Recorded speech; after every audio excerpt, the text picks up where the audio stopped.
Hello, good morning and a very happy Easter welcome to you all, wherever you're enjoying our hockey coverage from in the world.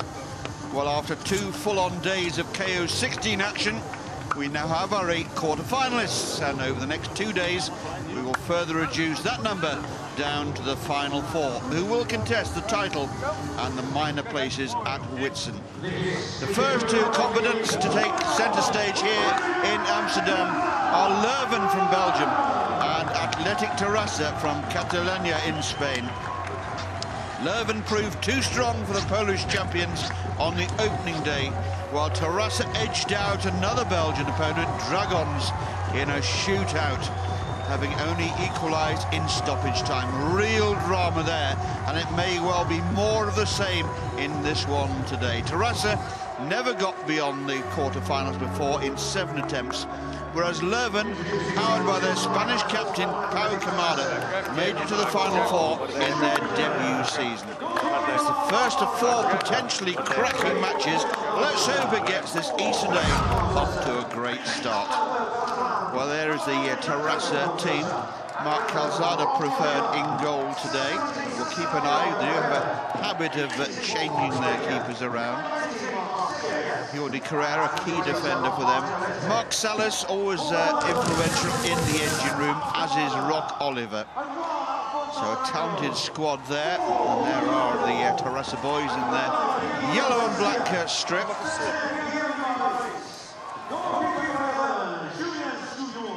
And they'll be pumped for this one. They really did play the get-out-of-jail card to qualify for this KO 8, breaking their opponents' hearts. And there is a Leuven, Guillaume Durand, French international. Pau Camada, number 7 there, injured for the first half of the season, but now restored to something like full fitness, and he'll be up for this one today against players he will know very well indeed.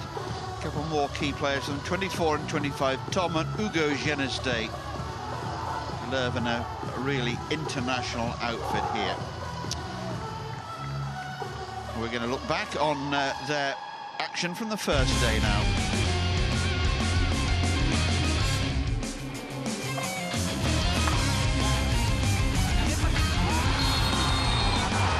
That one, the judge just to cross the line. It was very nip and tuck.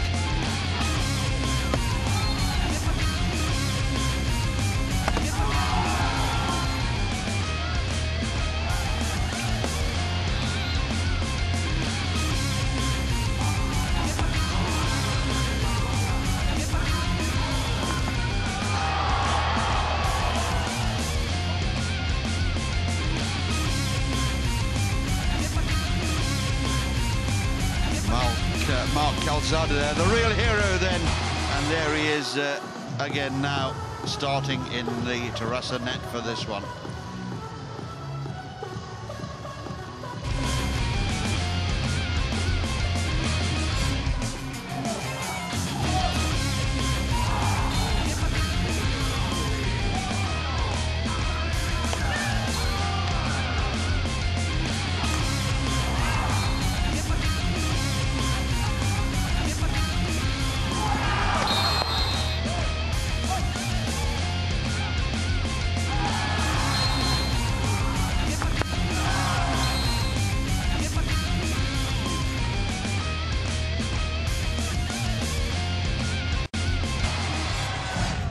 Leuven had to come from behind with 6 goals in the final quarter to beat Grunwald Poznan in that one, as the Poles have really lost the plot in the closing stages.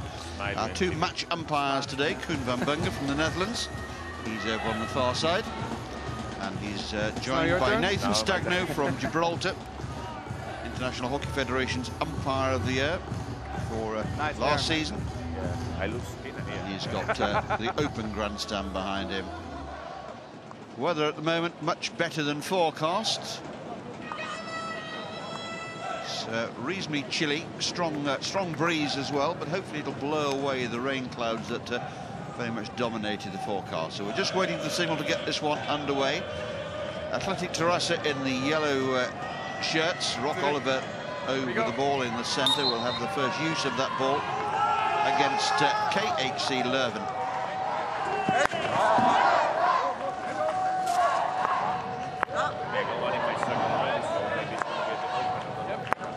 Carrera, stylish defender. How he copes with the threat of Pau Kamada could be key in this outcome of this game today.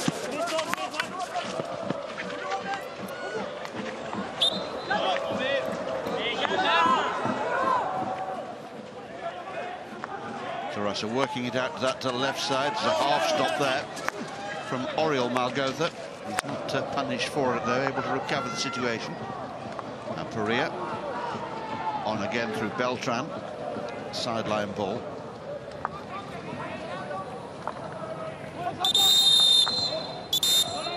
No. Jamal goes there and a dive for the ball. Penalised. There's Nathan Stagnant.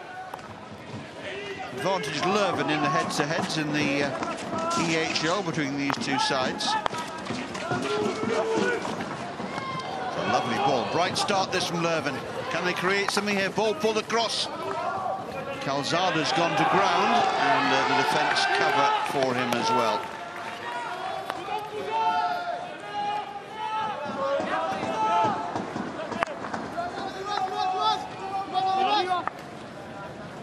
Easy. This is Renard. Where you want? Searching ball forward, looking for the run there of Guillermo Garcia.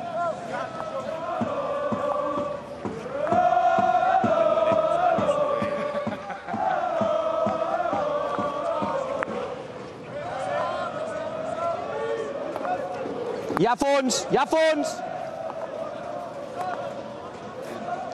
Carrera plays it Mesa away prop, early. Draghi, Occini! Gets it back now on the right-hand side. Roger Pallarol's there looking Tira on with his arms Tor. crossed. Mejena Maumore! They'll have done their homework on this Leuven team. Avanza, avanza, avanza, avanza! Not much sleep during a tournament like this for the team coaches and managers as they pore over the video. There are a few secrets in the world of elite hockey these days.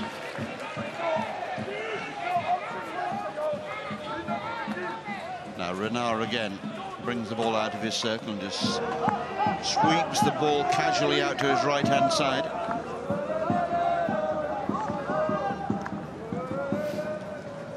There's Geneste. Morning. Hi. Yep. There's Tom Geneste feeding the ball out to the left-hand side for Pierre-Louis Marais. Nice little run this from Marais. Can he get something here? Up in the air off of Carrera's hand on stick, I think. But certainly not dangerous. Forced away down the touchline. Renard puts it quickly back into play. Here's that last action again. Yes, off the back of the left hand there of Carrera.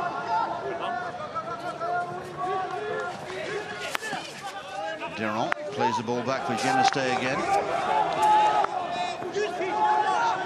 Struggling a little to contain his long hair with the band behind his head at the moment.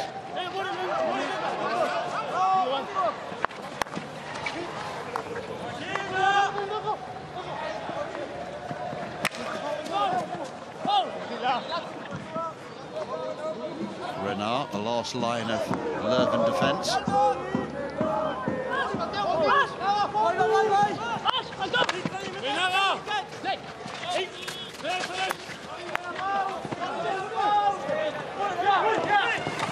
Leuven coming strongly again. That's the first penalty corner. It's Carrera going to ground Inside there. circle, corner. And Koen van Bunge, the Dutch umpire, has no hesitation in awarding Leuven an early penalty corner here. Good play by Garcia.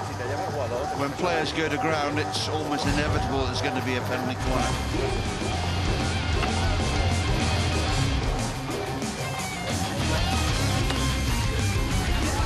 Okay, guys, 10 seconds. Get ready, 5 seconds. Get ready now. Come on, get ready. 3, 2, 1. Well, that's what Kamada can do. Let's see what he does do. He goes low and it's deflected by a defender up and over the bar. Kamada frustrated on that occasion. 2 balls only, 2 balls.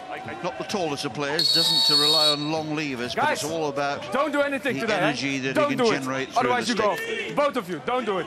I'm watching you. Number 3, I'm watching. Stern warning there. Number 10, okay. Right, perfect. Take ball, you take ball. Yeah. Over the top of the ball here is Hugo Geneste. Back for an hour, he might launch one here. Pangrazio. High ball. And the ball played dangerously in there. It's caught the athletic player around about the right kneecap. Let's look back on that corner again. Real charge from the line. Brave running there. That's Albert Beltran. And a little victory there for Terrassa, having denied Kamada. Trent, his little sortie down the right-hand side, comes to nothing.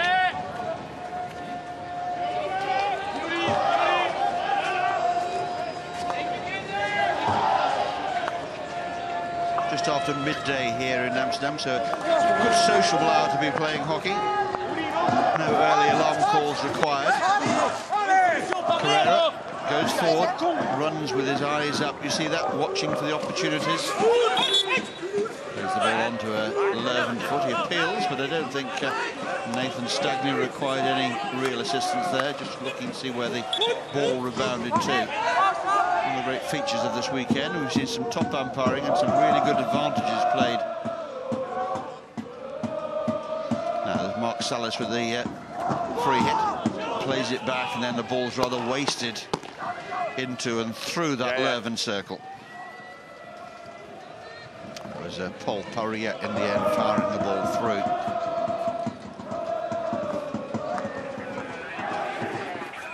Plenty of noise being made by the Athletic Terrassa supporters who must have thought their team were out of it when the clock had ticked round to 0 and their team were trailing the other day against the Dragons, but they got that corner over the line somehow by a matter. It could only be a centimetre in it.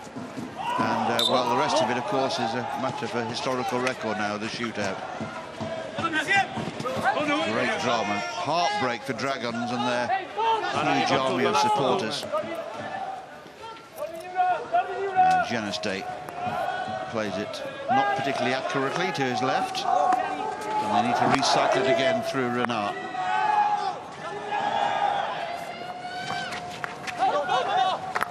Hugo Geneste. A bit of an elbow on him, taken quickly with that self-pass. Geneste goes into the circle and desperate defending in front of the goalkeeper there. That could well have been a deflection. Leuven think they've got a penalty corner here. Push the ball, he touches with the grip, he leaves the ball. I think it's through your stick. Okay, we go video. Stop the ball and I hit it, he leaves the ball. Colin, can you hear me? Yes, go ahead, Colin. First video referral of the day. If it was, the ball went high through the stick of the Leuven or through the Terrassa stick. Okay, we'll have a look. Thank you. So, no question the ball has gone high. It's a question of whose stick put the ball into a dangerous situation.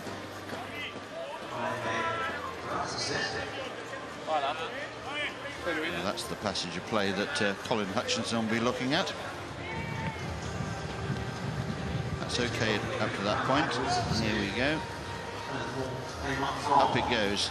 Now, who's put the ball in the air? You all have made your own minds up at home, I'm sure. I think Leuven are going to get a penalty corner here. Could we just try that again, please? Just the man that will decide, Colin Hutchinson. Sitting up in a video tower just 20 metres or so away from our commentary position here. We're hovered over the halfway line. Pole position. We're spoilt, really.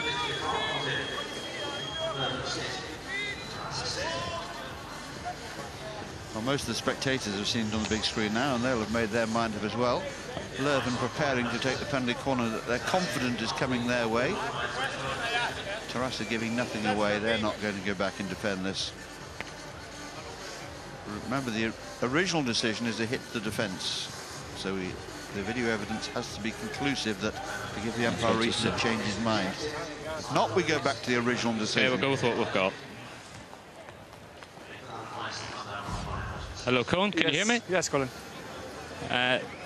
No decision possible. They will retain the referral. All right, thank you. You will, wait, come. You will keep your referral, no decision possible. Yeah? No decision Yeah, possible. wait, time stop. You have a video. Wait. It's for that, eh? Everybody ready? There we go. So Kamada marginally frustrated by that, but well, it was difficult, wasn't it? Couldn't be 100% sure. A suspicion that it may well have lifted off the defender's stick, but it was no more than that.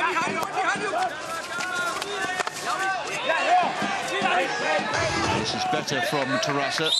They'll get a free hit here, just a couple of paces outside that Leuven circle. Geneste is getting his shin pads firmly in the way of that one.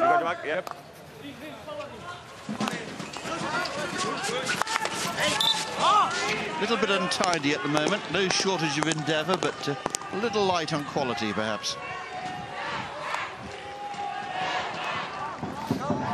Both these sides, of course, had a rest day yesterday. Probably some light exercise and training, and certainly some tactical discussions. Lots of video analysis, not necessarily shared by the entire squad.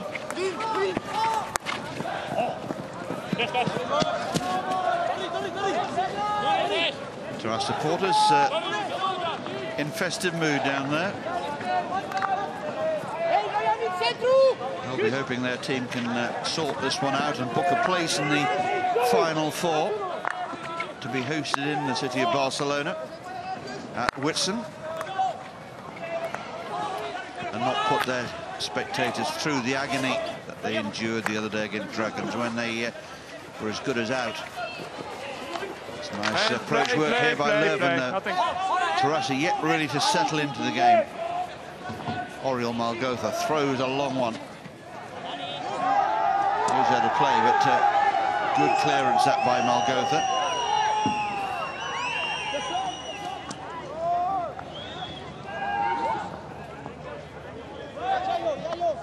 Renard. Nice, crisp, accurate pass out to the right-hand side.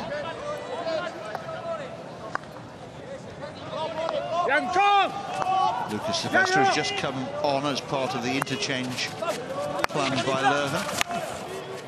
Good early ball down the right-hand touchline.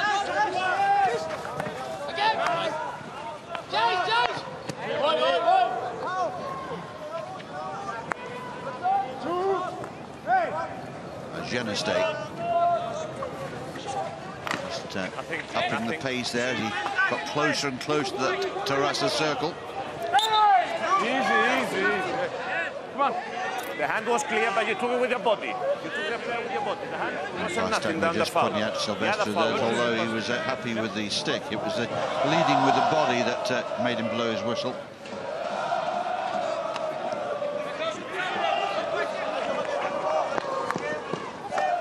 Leuven bossing things at the moment. That's a clever ball. And well defended in the end by Tarasa.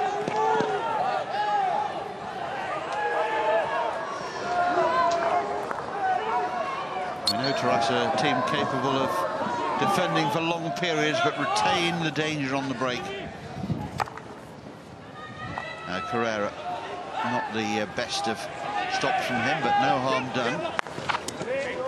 Pujal gets forward again.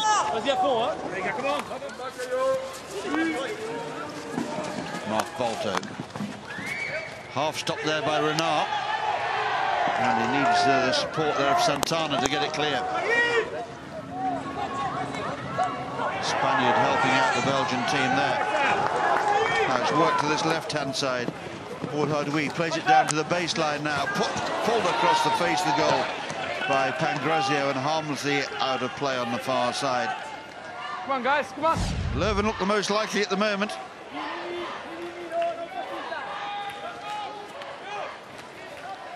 Straight the way through the centre of the circle there.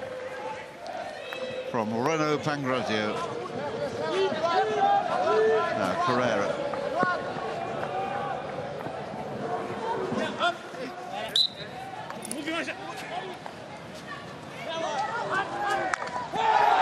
Very woody challenge indeed. It's outside the 23, otherwise I think that might well have been a penalty corner.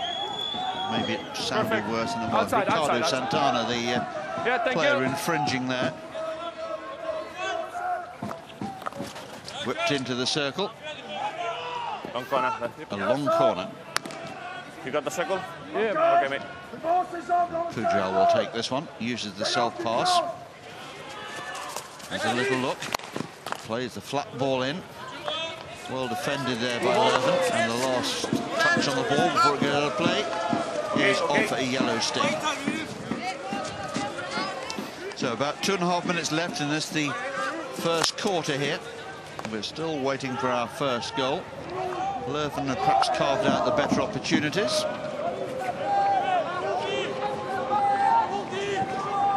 Renard.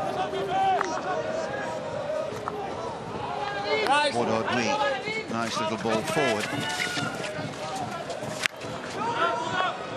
Geneste with the layoff. I'm not sure that was entirely what he meant. He was trying to get the ball a little further forward and square of his position. Garcia turns away from his marker, plays into the circle. Big wind up there from Pierre-Louis Marais. Couldn't get the shot away. Brave defending from Terrassa. Having to dig in a bit at the moment. Captain Kamada calling the shots. Injured for the first half of the season. My goodness, Leuven missed him. Now found themselves in a position where they're so far off the pace. It seems impossible for them to reach the top four in a very competitive Audi league in Belgium.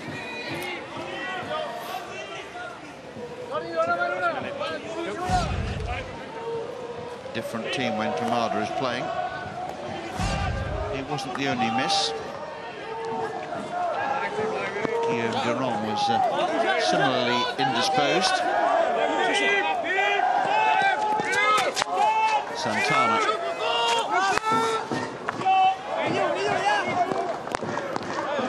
Renard. 40 seconds left. Nothing for the Athletics supporters to get overly excited about at the moment. But they're having quite a party over there.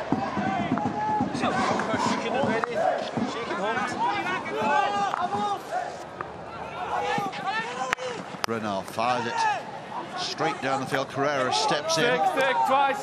plays it away. It's got to go route one.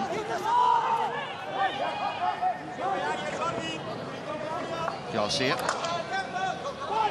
Now, Pangrazio. Oh, that's a couple of very woody challenges. Brilliant ball across. And some good umpiring along the way. Leuven might have thought they were going to get a pen in the corner there. The umpire played the advantage. It didn't quite come up from him this time, but Pangrazio there, lovely ball across. And everything but the final touch. So that is quarter time here in Amsterdam. Go, come on. The easy goals, perhaps, of the earlier rounds, a thing now of the past. It's Athletic Terrassa 0, Leuven 0 at quarter time. But we've still found you our highlight package.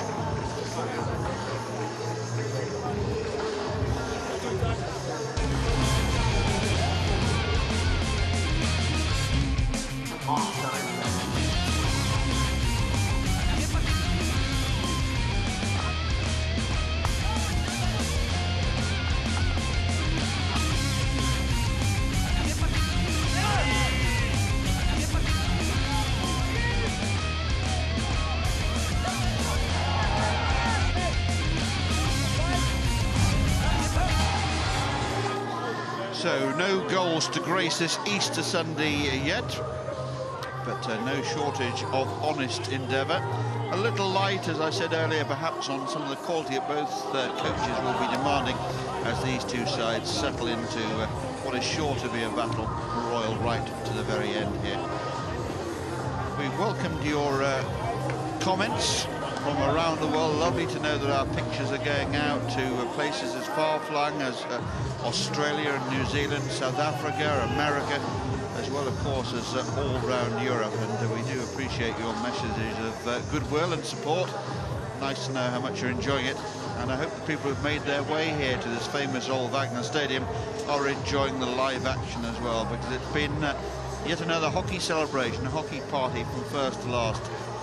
And this will be one of the last times the old Wagner Stadium is seen on our hockey screens, to be replaced by a new and more fit for purpose for the modern age grandstand. But let's hope it retains the character that has been such a feature of international hockey for the past 80 years or so.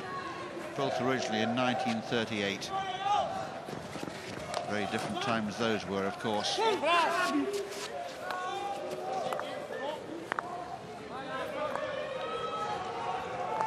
So the teams don't change ends, of course, at quarter time. So Terrassa will continue to defend the Amsterdam clubhouse end. Through with the Leuven. Guys, we know that Tom should be pushing a little bit up higher. Then on the opposite side, slide more ball side on the diagonal towards your own goal. So those diagonals balls go out. Yeah? Okay, guys, and then a right half. If he goes up, nobody follows him. So use it. Yeah, so go from 4 to 3 and up. Fons pushes up higher and we can play with him, or Louis can push higher. Yuri Bernan there, the Leuven coach, very conveniently giving his team talk in English.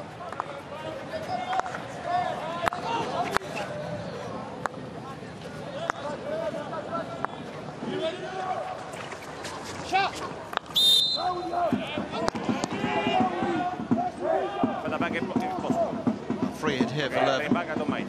Thank you. Renard. Considering his options, not really fancying very much at all at the moment. Lays the ball down for Garcia, who picks the ball up and then moves away with a little hand in the back for support as well from his marker. Now this is promising for Leuven. Ball's pulled across. Alzada happily Number 5. noting it earlier. There was no one likely to pick that one up and not called into action.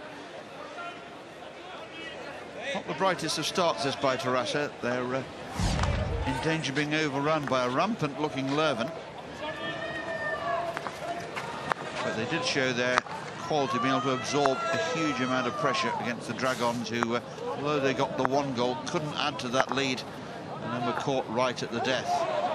That's a great take there from Bolter, and a lovely ball in as well here. Chance here for Terrassa against the run of play to take the lead, and that's the closest they've come by quite a considerable distance. Really good build-up there. Guerra's ball across. Was it a shot or was it a cross? Okay, cool. Well, I think he probably meant that as a pass, and the player at the far post there threw himself at it.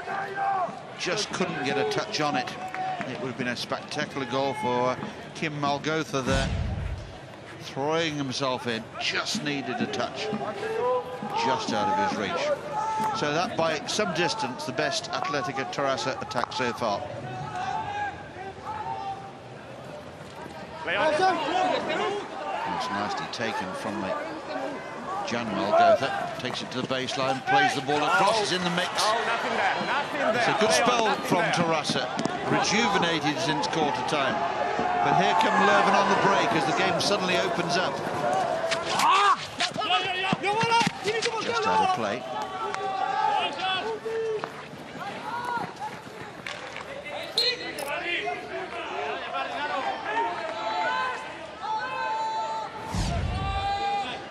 Malgotha's run. Bit of a topper, wasn't it, that? Made it very awkward for defenders and attackers alike as it bobbled its way across the circle.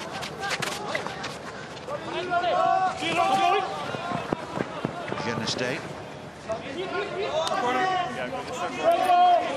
Come off the Terrassa stick there, so it'll be a long corner. Moreno takes it.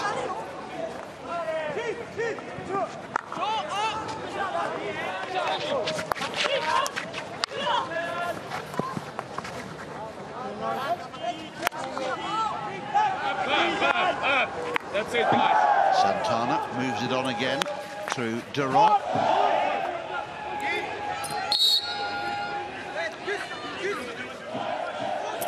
Durand plays it to the left, heavily stretched left hamstring, Guillaume Durand. I think that's a preventative measure rather than suggesting he's bringing an injury into this game.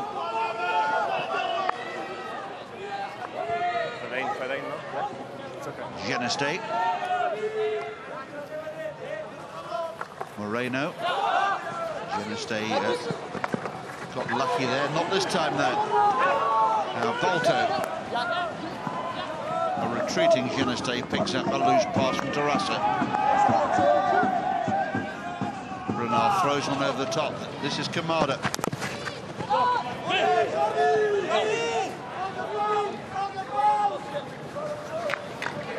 High ball, high ball, high ball, high ball. Ball's gone high off the defender's stick, so it'll be a hit here in a promising position for Leuven.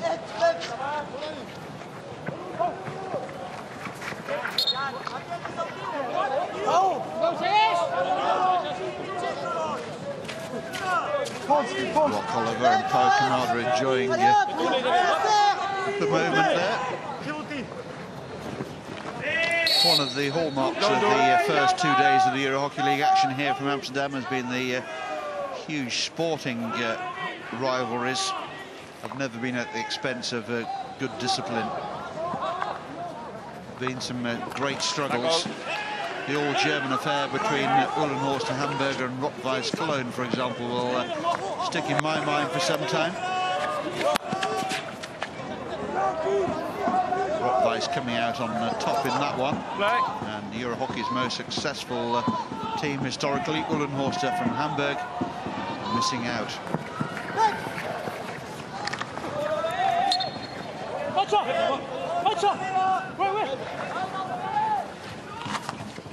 Durant. Needed to pick a pass really, but there was nothing obviously there for him.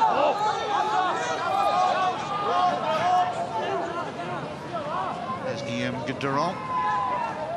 Popular player, be it in the colours of France or Leuven. Muy bien, no, ya está en Milano, vamos.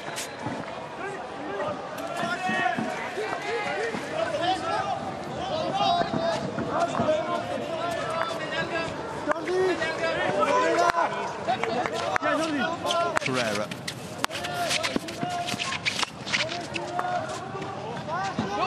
Easily picked off there by Moreno.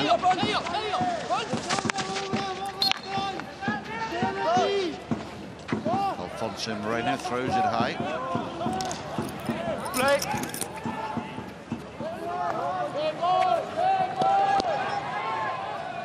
Golgotha just be able to reach that ball and knock it away from Geneste, who tried to take that at full tilt. Nicely done by Oliver. Torrente needed to use the ball better there. Just took on one defender too many. Durant goes down. That'll test that hamstring if there is a problem there. He seems all right though. He's bounced again. Ball pulled across. Mark Salas so strong on the ball.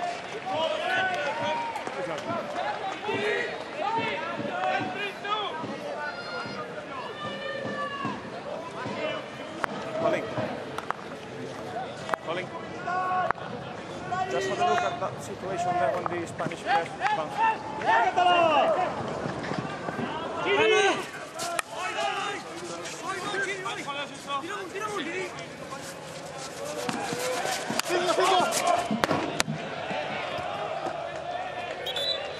Terrassa looking to book a place in the Final Four for what will be the first time. Perennial triers, that's for sure.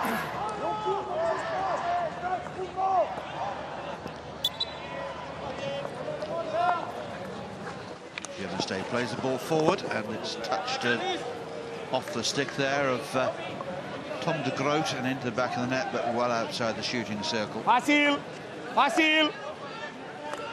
Coach Palarols knows his team are in a real scrap here. One's got all the hallmarks of going to the wire. Still 5.5 minutes left before half time, and a longer break for the two camps to regroup, perhaps. Golgotha. Golgotha's gone down in the Leuven circle, rather slow to get to his feet, but seems okay. That was well reached, wasn't it? Full stretch there, taken down very clearly. Salas and Geneste battling. Now Pangrazio. Lovely ball back inside. Pangrazio off his foot. Well, lovely approach work there. And the skill breaking down right at the end when Pangrazio needed a good touch on the ball. A difficult ball just looping towards him. It eluded his stick and cannoned into his feet. It's been quicker than you. Nathan Stagno with a friendly word to the Tarasa player who was wanting for a hit. They're just saying his opponent was quicker than you. Very helpful, Nathan. Thank you. Really appreciated that remark.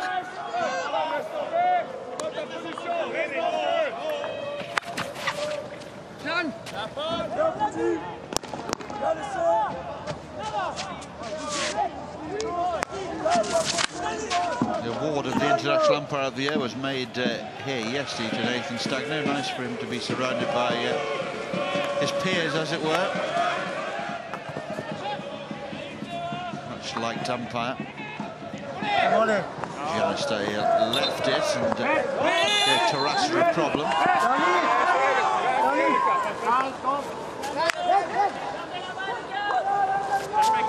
Going to need strong umpiring this one. Unfortunately, we've got two of the best.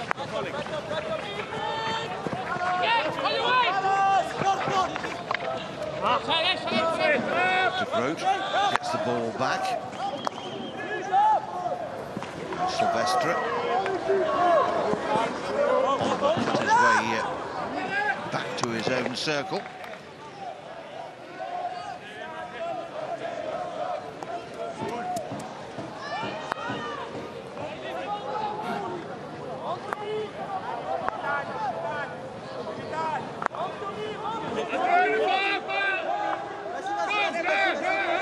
Now Carrera again. 3 minutes left now in this first half. Goal scoring opportunities, let alone goals, in pretty short supply at the moment. Can either side find a moment of inspiration before the break? Not there, they weren't. Kamara coming away with it, but he's mugged from behind as well. Outside, Mark. Outside. 3 hits given outside the 23. Yeah, take it first. Yeah, it's okay, thank you, it's okay. That Tarasa can fire this ball directly into set if they choose to. And they do indeed choose that little touch of a Leuven stick along the way.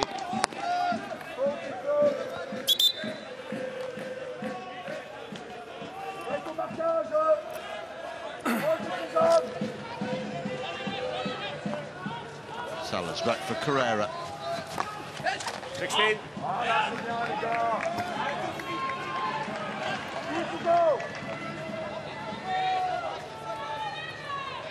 Bordeaux brings that ball out of the grey sky.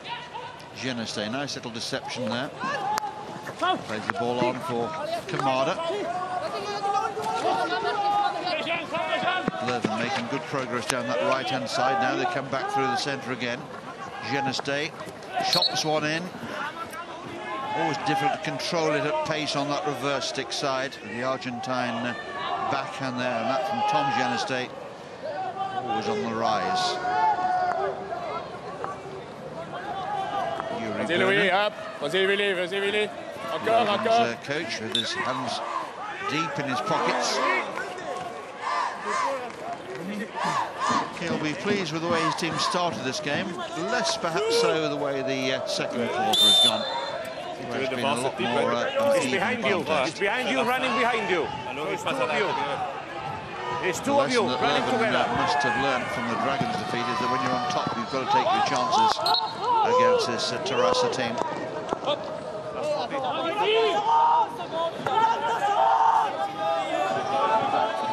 Inside. Tom Geneste. Forward again to the top of the circle. Ball was high, so Tarasa will have a chance to clear their lines here. Time perhaps for one more attack.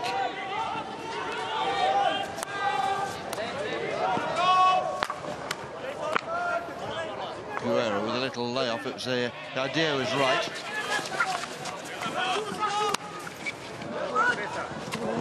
Moreno hits a hopeful ball down the left-hand touchline, and that will be the end of the first half action here. So no goals in the first 30 minutes here in Amsterdam, and it's the first of our quarterfinals. Athletic Terrassa 0, Leuven 0. But despite that, because we care, we've got you some highlights to enjoy. And the goal is at the break. Players take their 10-minute half-time break.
Welcome back then to windy Amsterdam, where the two sides competing in this first of our quarterfinals. Already out on the field, there's Athletic Terrassa, who we might note have changed their goalkeeper at half-time. Paul Gascon has come on, replacing Mark Calzado, who kept a clean sheet in the first half, but seems to be a deliberate ploy of theirs.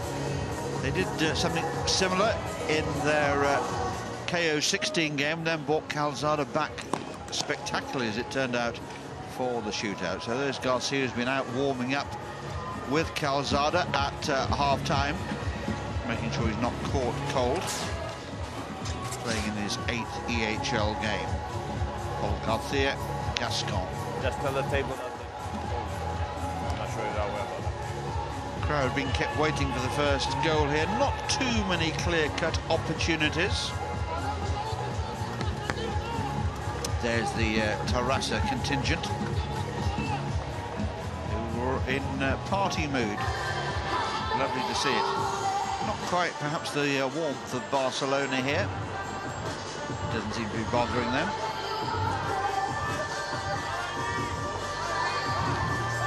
So almost ready to go here, just waiting for the signal. It's the Kampong support over there. I think probably, we're looking at the blue, it might of course be Leuven as well. I think most of the Leuven people on this side. Away we go.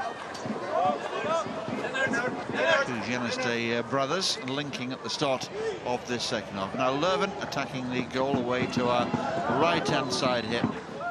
Which team will find a way through to break the deadlock here?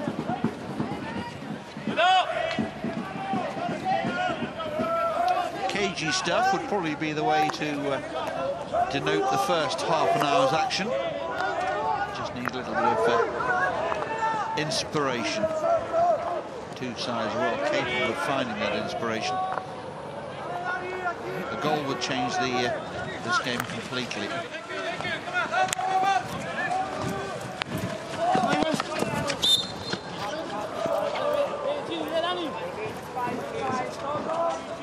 Oliver with this one.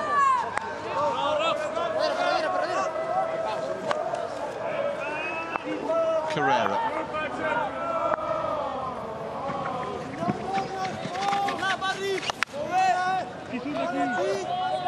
Wild challenge there from Pangrazio, but advantage still with Terrassa.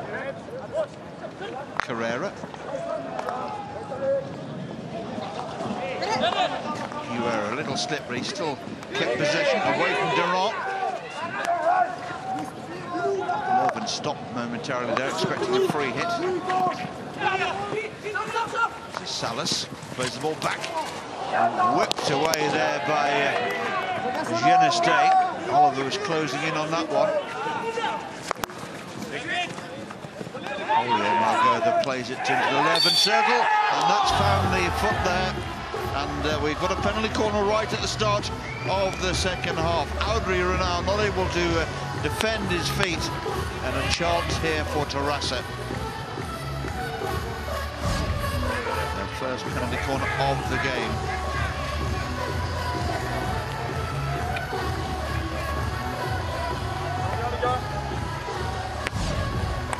Stick. 10 seconds, So boys. somewhere within the huddle will be the master plan. ¿Por qué no vaya vídeo? All right, there we go. No, ahora no, antes. Come on, guys. Leuven's goalkeeper prepares to defend Ready? this one. Julian Schulans, he's been a virtual spectator up to this point. And he's a spectator again because Terrassa have put the ball into the back of the net through Mark Salas. And they have the lead against the run of play. But it's a crucial lead. Mark Salas, the goal scorer. And at last we get our goal. They've enjoyed that. Watch it again. Goalkeeper committing, dropping to his right-hand side. He won't be desperately pleased, perhaps, with that, bisecting the goalkeeper. Mark Salas. First goal of the campaign in the Euro Hockey League. What an important goal that could prove to be. Now Leuven have got to come from behind here. Salas on the charge again. Well, the game needed a goal, and it's got one. As I said, that will change the whole way this game is set up and the tempo. Geneste. Carrera, well-timed challenge there. Not a well-timed pass, that's a shocker. Putting his team into real trouble. Nothing. Nice work on the ball. Nothing. Leuven complaining there, and they feel strongly enough to take it to a referral. Take it, Gun. No time left to do that now. Umpires consulting with each other, making sure that was the right way. Hit the stick, no? Obviously. Yeah. Hand, stick, everything. There was no foot, no body, nothing. Nathan Stagno just receiving that confirmation.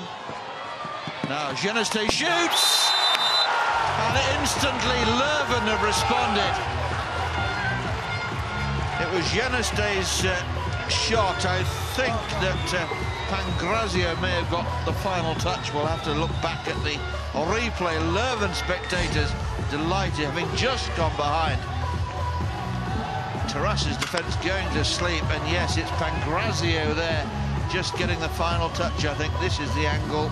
Yes, it'll be Pangrazio's goal. What a response from Leuven.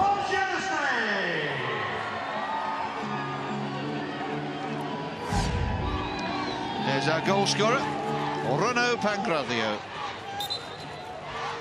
He was all of a yard out, wasn't he?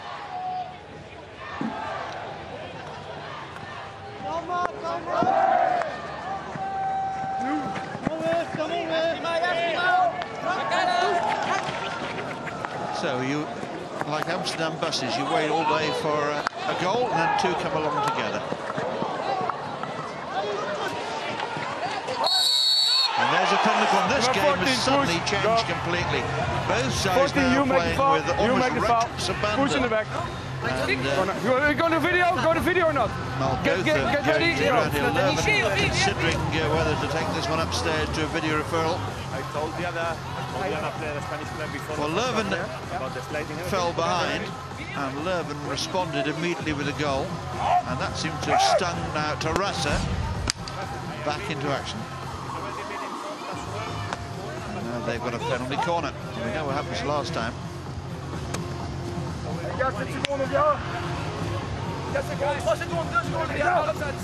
Overturned from Danny Malgotha.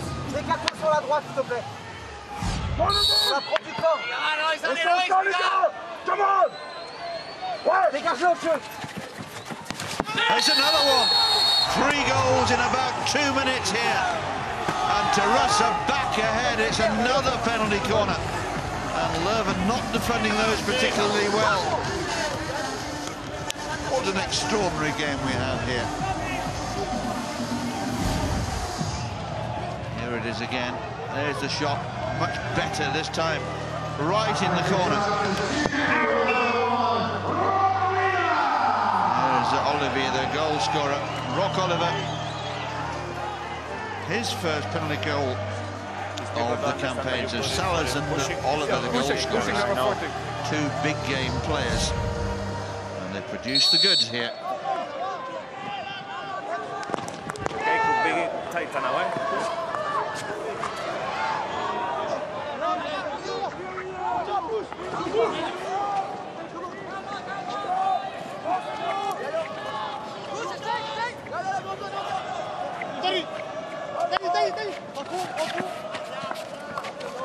So 2 penalty corners for Terrasse and 2 goals.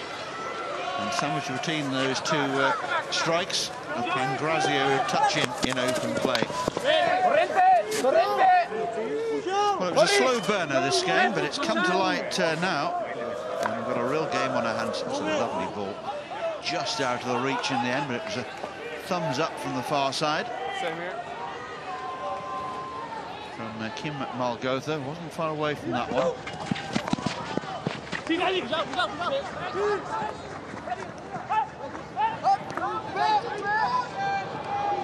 Knocked all the way to this right-hand side for Louis Willems.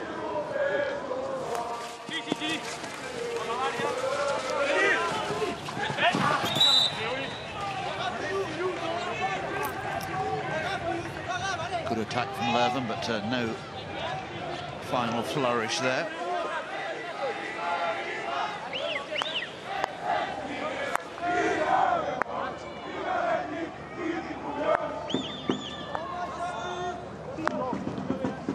Now, can Terrassa just sit on this lead for a little longer this time? Make them force this side. It's lost some of their concentration, having taken the lead, and suddenly their defensive discipline seemed to disappear momentarily, and Leuven certainly took full advantage of that. You set it, you sit in. Play on. Play. Play. Mark Salas, scorer of Terrassa's first penalty corner. Carrera.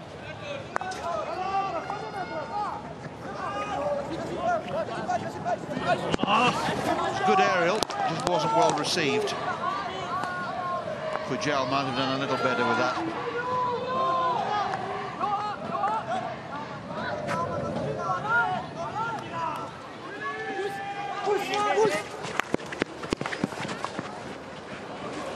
Nice little touch on.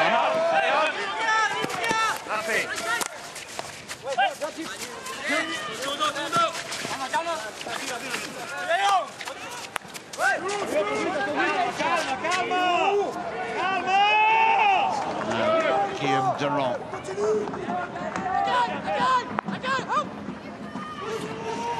Just promising from Leuven. Nice little turn, takes it into the Terrassa circle, but Terrassa can riposte that attack, but another one coming right behind.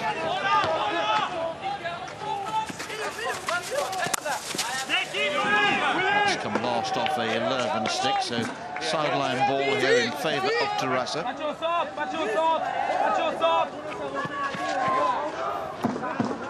We're midway through this third quarter, a quarter that suddenly brought the game to life with 3 goals in a matter of a couple of minutes. It's advantage Terrassa, but it's a very narrow advantage.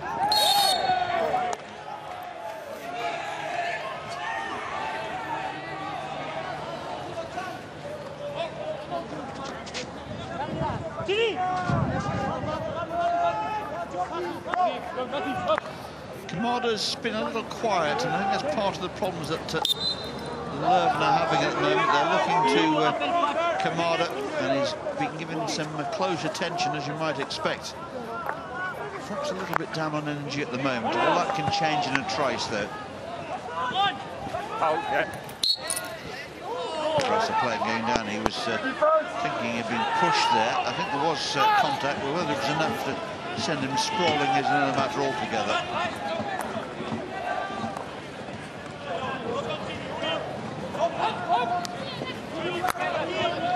Leuven come forward again in search of a second equaliser. Tom Geneste, who created their first, well, their only goal, in fact.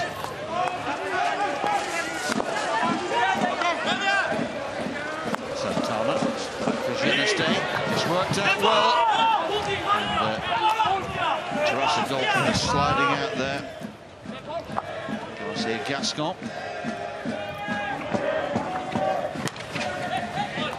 Moreno trying to force his way in. And we're going to get a card here. And it's gone to Leuven's Pierre-Louis Maret for that challenge on Carrera. Didn't think it'd be too long. One or two of the challenges have been just the wrong side of legal. Carrera going headlong there. Umpires use the green card as a control card, really, just as a general warning, just to take some of the heat out of situations. Almost like a pressure cooker, the way things build up. It just needs somebody to take the lid off, just to ease things down. That's what the green card perhaps has done. Geneste fires one out to that left-hand touchline. Pangrazio. It's come off a Terrassa stick. Stagno sees that as a long corner. Ball looping high in the air across the circle. No perceivable danger there.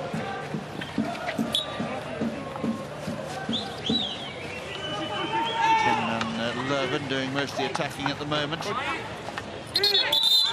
through into that Tarasa circle. Salah's made sure of that. Free hit Lurven is taken very quickly. Nothing. The lifted ball is penalised. The Dutch umpire on that far side just blowing in signalling. So Lurven have a free hit here. There's Pierre-Louis Maret taking on extra fluids. Just about half a minute left on that suspension, and he's going to have some company here. Out.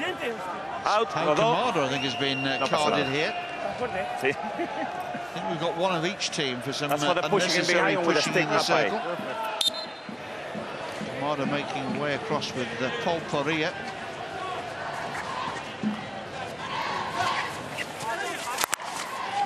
So Tarasa are down to 10. Lurven down to 9 at the moment, but not for much longer. Rate is invited back into the party. So No holding, please. side. No holding, okay? Just take it up. Nothing.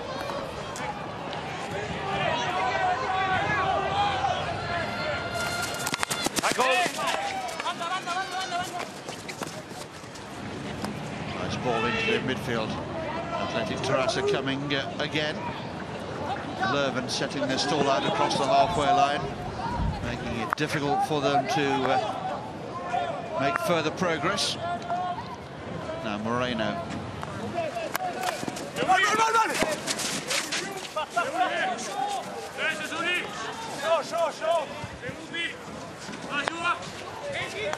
Genestay. Too much space there. Lurven into the Athletic Tarasa circle. I don't know. Okay. And Lurven think they've got a decision going their way here. It's going to go upstairs to the video umpire. Athletic Tarasa player. We're looking at a back stick. On the back stick, yeah, just inside the circle. Okay. So we're looking for a back stick just inside the circle here, and our video umpire Colin Hutchinson will be looking for that. Yeah, that's the moment, I think. I think this is a good call by Lurven here.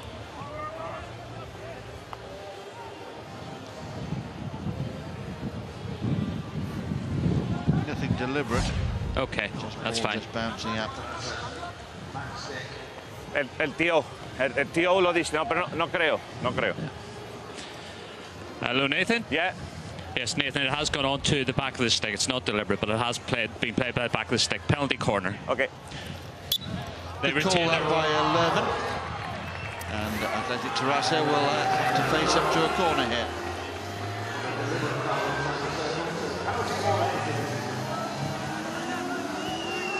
Well, corner is such an important part of the game. The two Athletic goals to date have come from the set piece. Kamada, of course, off the field at the moment for Lurven.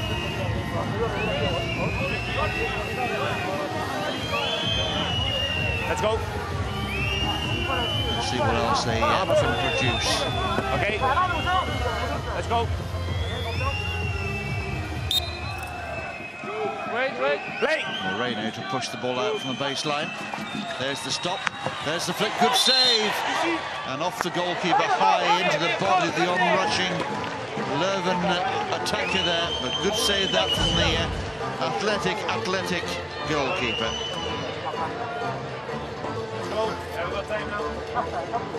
Go for the whistle, okay? Whistle again.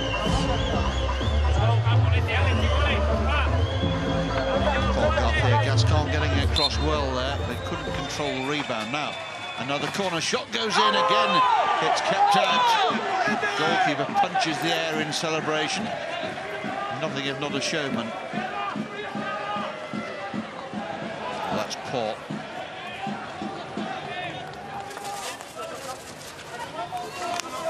No, nothing. 16.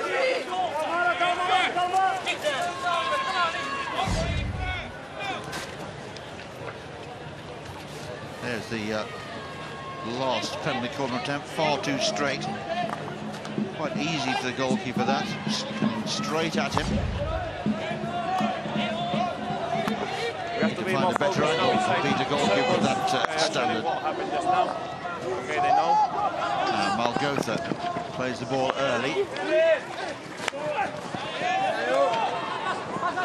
Kamada back into action, having served his time on the naughty step. Now he seems to want to make amends here. That's his best action for some time. Hello, another card coming here, and this is a yellow. So a 5-minute suspension here for Athletics' Mark Pujal. 5, obviously. Sorry. It was the run of Kamada. Defender going to ground, deliberately breaking down the play. No physical contact. With an easy yellow card there for Nathan Stagno to award.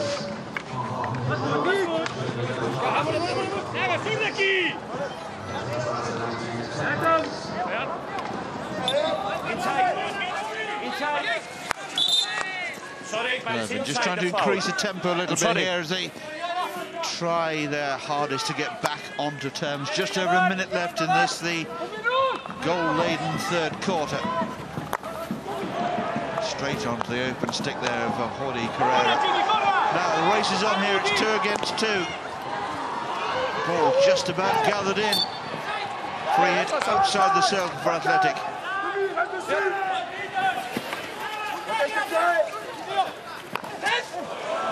Sideline. Sideline. You sure? Yeah, I'm sure. Sideline ball, signalled by Koen van Venga. Sorry.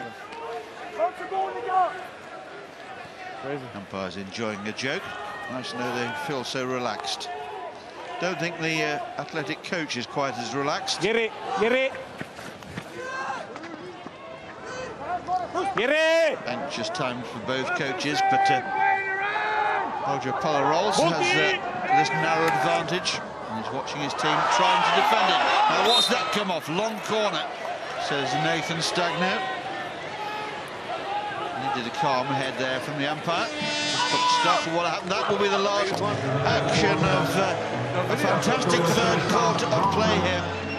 Both sides opening their accounts, but Athletic Terrassa have a key lead here. 2 penalty corner goals from Mark Salas and Roch Oliver, cancelling out Renaud Pengrazio goal as an equaliser for Leuven. And we've got the highlights to come.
So just 15 minutes of honest endeavour still to go here, but what a 15 minutes it could prove to be. Leuven have got to come from behind.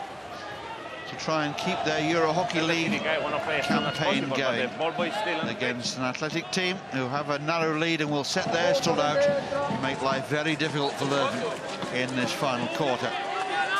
Now Tom Geneste, lots of space for Durand.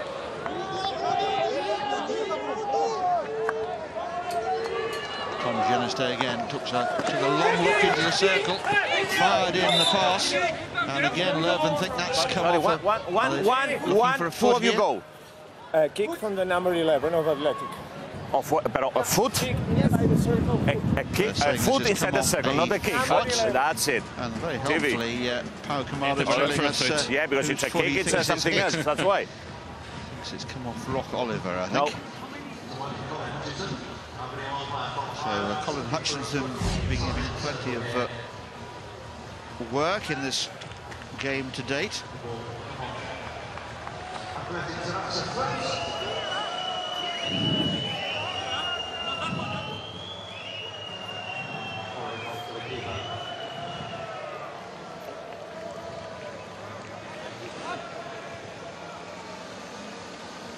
A foot off the goalkeeper onto the Leuven player.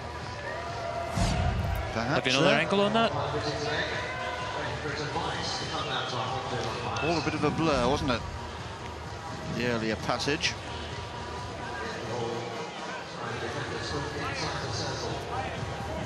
This is the moment, I think. Colin, they're asking me that the foot is on the top of the circle, okay? Yeah. The players are looking up at the big screen and they can see the difficulty that the video umpire has got as well.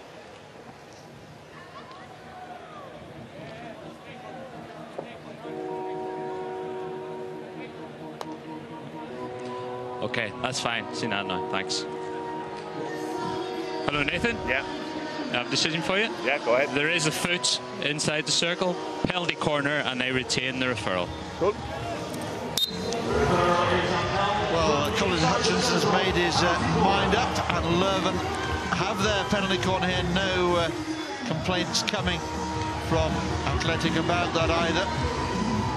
Just a question whether Colin could come up with the right evidence to confirm his suspicions. Kamada, who called the shot there, he was convinced, and he's been proved right. Now, he was missing for the last two editions of Leuven penalty corners, but he's back centre stage now, and this could be his moment. Garcia Gascon has supported Leuven on a couple of occasions from the set piece. What can he do against Kamada? Nothing at all, because Kamada's fired that one past him, low to the keeper's right. And Leuven are back on terms. It was hard, it was low, it was true. Little late adjustment, the goalkeeper, well, he's dropping perhaps a little low on that, but all about the power. It wasn't right in the corner, was it? It was travelling. How was it travelling? It's on now. So Kamada's 18th goal there in the Euro Hockey League. What a competitor.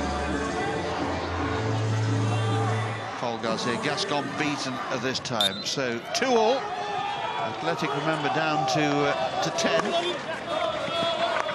And paying the price there. Take it up.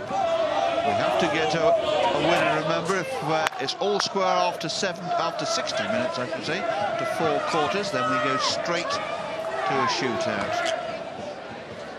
Athletic have already been there, of course. Leuven will still believe that they can avoid it by finding a winner here in normal time. Say, well, what a great game to start our quarterfinals off and to launch this two-game day of hockey here on Easter Sunday.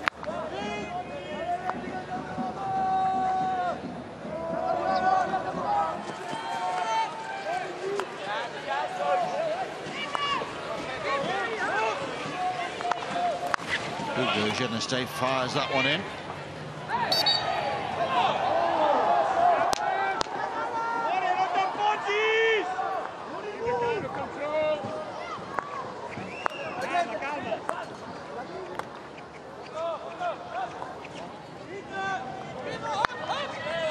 Renard just plays it a few yards forward for Tom Geneste, who's been the busier of the two brothers, but it's Hugo who fires it out for Alfonso Moreno. Guerrero deflects it away for a long corner now. Tom Geneste. Self-pass used to good effect again. Pangrazio plays it down towards the baseline. Kamada fires one back. Side-lane ball. Deron.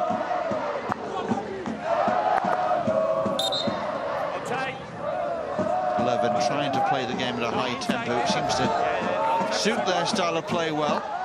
Hugo Geneste trying to link up there with Alfonso Moreno, but it's Athletic who come away with the ball. Kamada. Very well blocked there by Santiago Morea. Garcia. Pangrazio, the whistle's gone.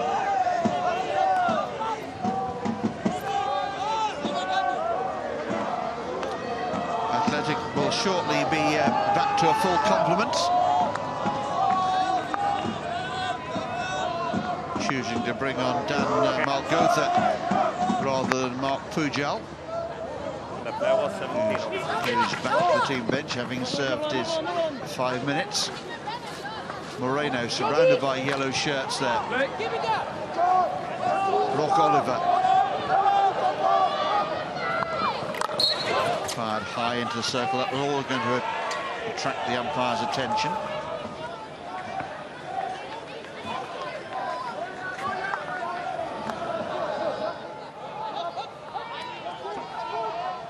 So 11 minutes remaining here. Can either side find a decisive goal to settle this one? Oh, it's lovely. This is Hugo Geneste, and that's Nathan Stagno keeping his eye on things there. Saw that was a clean challenge, took the ball. No complaints from Leuven. Pangrazio. Oof. Choppy waters, but again, good umpiring, allowing play to go on. The player's still in possession. Kamada, and a stick block there.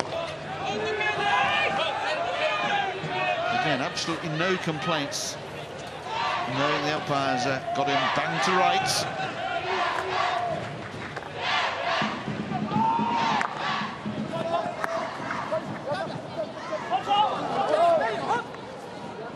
Moreno.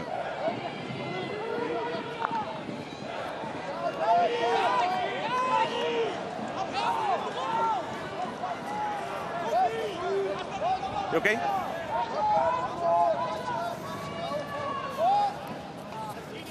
You need shin pads.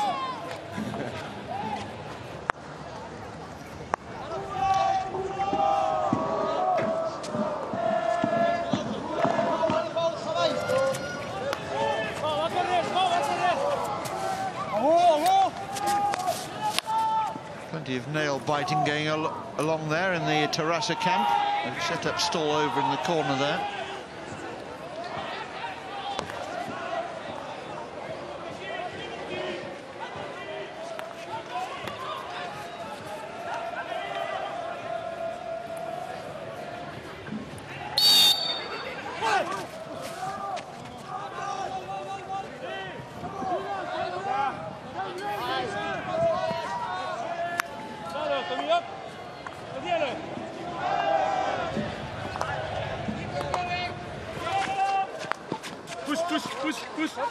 Moreno.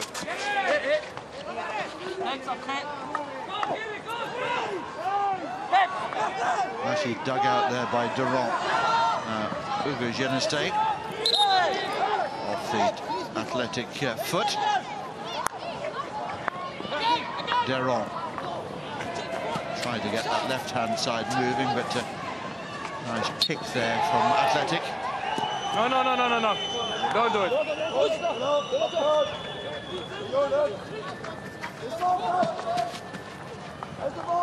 Salas scrapping there with Hugo Geneste.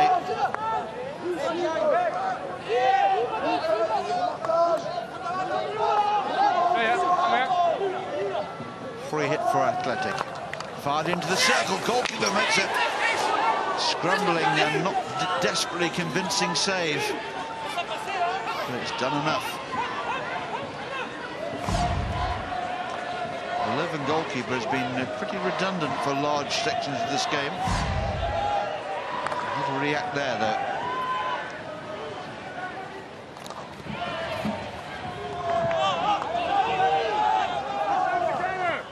Beltran losing out to Kamada, who takes the turning circle and moves forward again.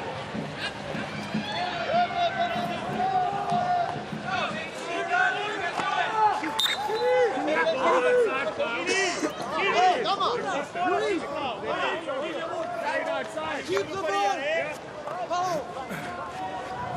It's a bit tight, eh? Yeah.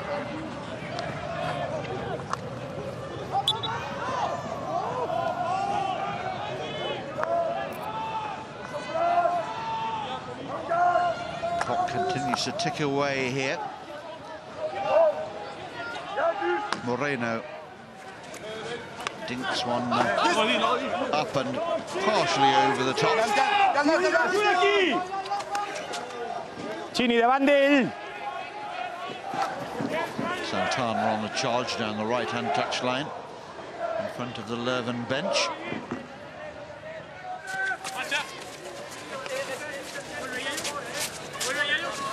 One more. Perfect. Yeah. Carrera. Oh, nicely worked. Just running out of space there was Mark Pujal. Leuven continuing to come forward and pushing Athletic back further and further towards their own goal.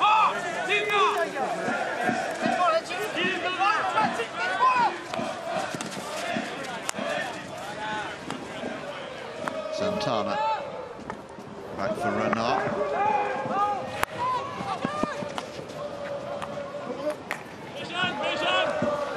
Don't think Athletic are settling for a shootout here, but neither will be frightened by one, having already had experience this weekend. I'm watching both of you. Less than 5.5 minutes remaining now in normal time. I'm watching both of you. Remember, it's a yellow card now, all right? It's not green now. It's your decision. Geneste fires it to the right-hand touchline. Athletic block it again. Renard. Athletic bench claiming it came off Renard's body, but no whistle. And well, it's going to be yellow. No. And we heard the umpire saying earlier that there were going to be no more green cards, and it's a big one because it's Rock Oliver who's been put into the sin bin here, and he won't be coming back before the end of the game. That's a big loss for Athletic. One of their outstanding players, and rock by name and rock by nature on many occasions. Not to mention the small facts, he also scored one of the Athletic goals. So he's off. Can Leuven find a way past Athletic's 10 men now? Silvestre, ball played in, and angle of the pass was wrong. Oliver looking frustrated down there in the sin bin, but the umpire did give them a warning only a matter of seconds before. Let's watch Silvestre's ball in again.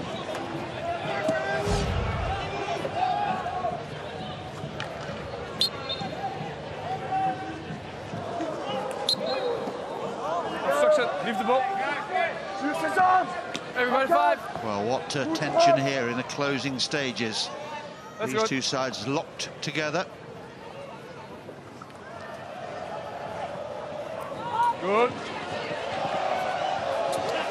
What a chance! Goal for Athletic!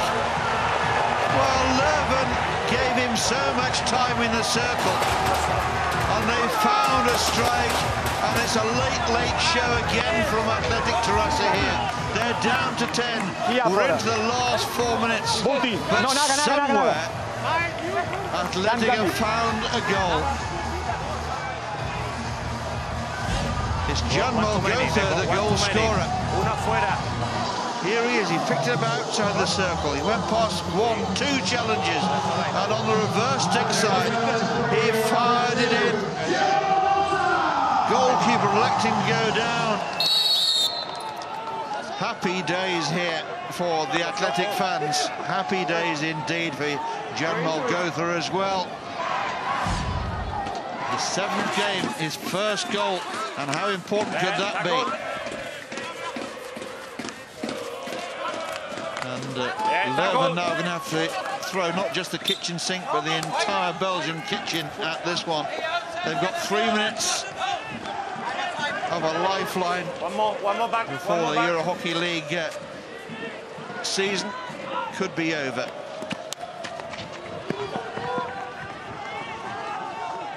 Play, good. Play.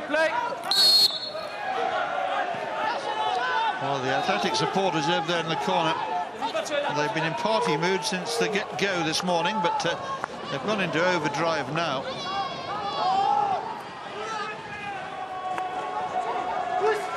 Now Moreno.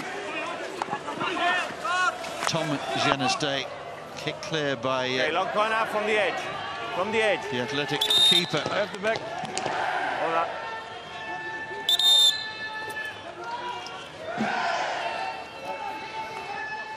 Just over 2 minutes to go. Is there further drama to come here? You wouldn't bet against it. This is the Euro Hockey League. It's going to be a penalty corner.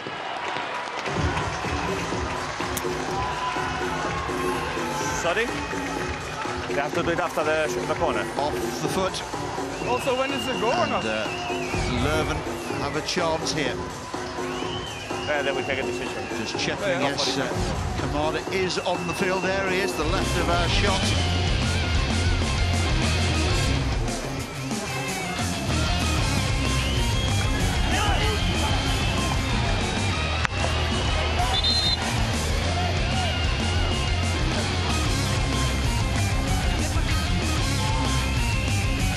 Okay, inside. There's the man of the moment. Pau Kamada, can he work his magic again? No, he can't. He's gone over the top. Time. And you never can score if it's over the top of the crossbar. And, well, Leuven are going to take off their goalkeeper and play with the extra outfield player here. It's a much-used tactic these days. We're into that sort of territory. Less than 2 minutes showing on the match clock, which is, of course, stopped.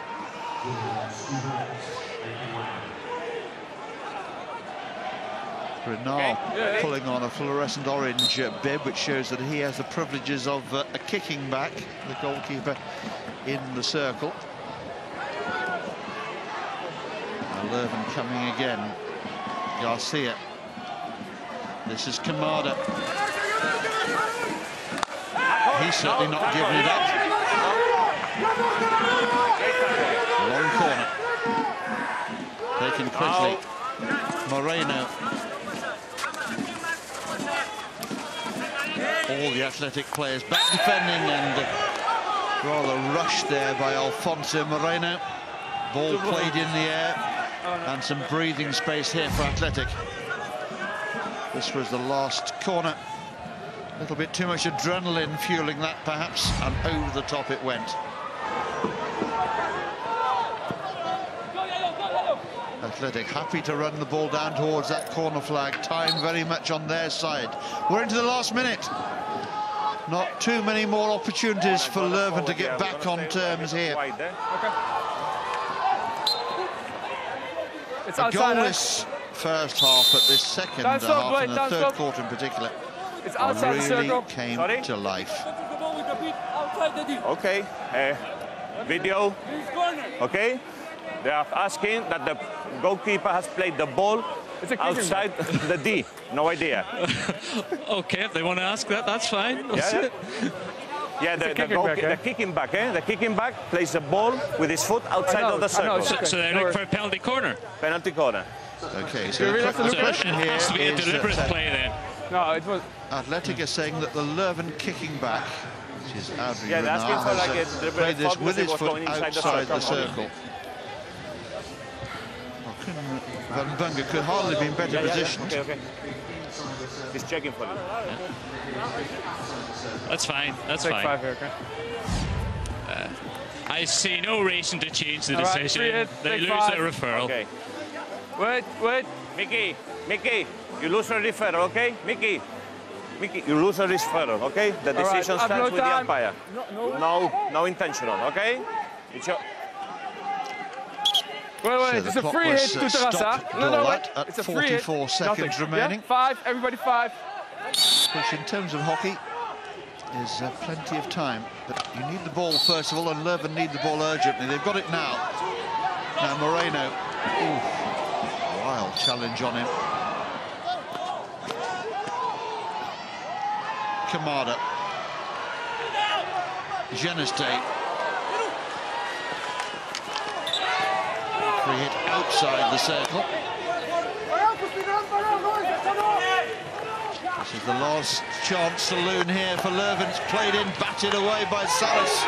And the umpires signaling a hit for Athletic Terrassa. And they're going to start the celebrations a little early here, I think. Athletic Terrassa have secured the first of our places in the Final Four. They have beaten Belgians Leuven by 3 goals to 2 in another game of huge drama here in Amsterdam. You can see how much that means to the athletic camp there. Players and crowd united. They'll be making the journey to Barcelona at Whitsun, and they'll be there, I hope, in big numbers for the Final Four. Leuven disappointed. But on the day, they were beaten by a very determined team. Athletic, well organised at the back, and deadly with those 2 penalty corners. And you know what? Somehow we've managed to find you some highlights. Enjoy.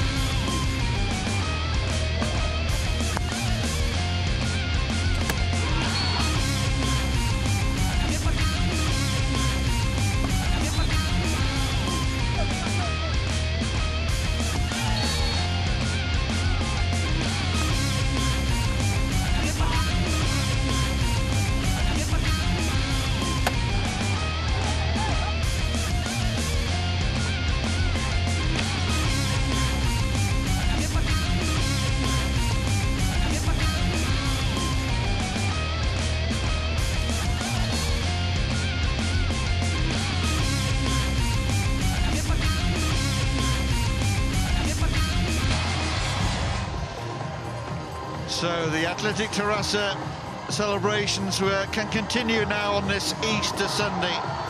Famous victory for them today. And you can see just how much it means to them. It means that there will be a Spanish team involved in the Final Four, and there'll be a few of the European hockey officials breathing a sigh of relief. So important that they have some home support over in Barcelona. 3 goals to 2 it finished, and there's the story of the game. Athletic, 2 penalty corners and 2 goals.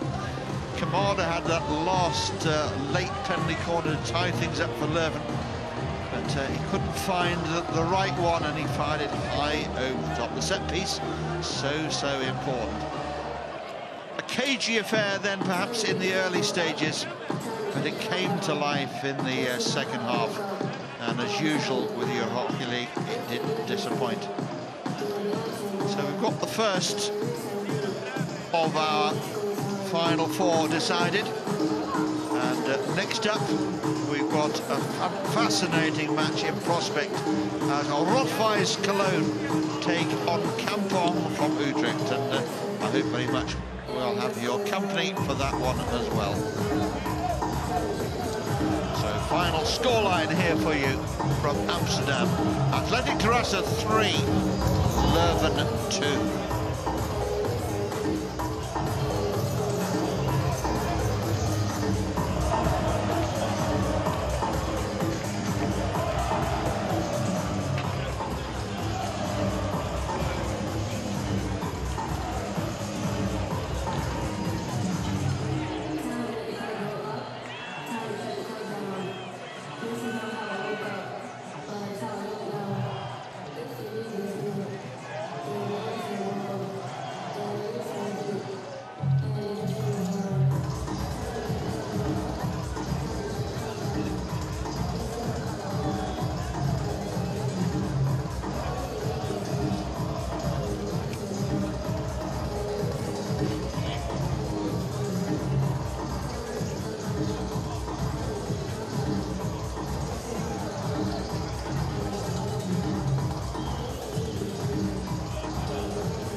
So let's get a word with our man of the match, Athletic Terrassa's Mark Sayers.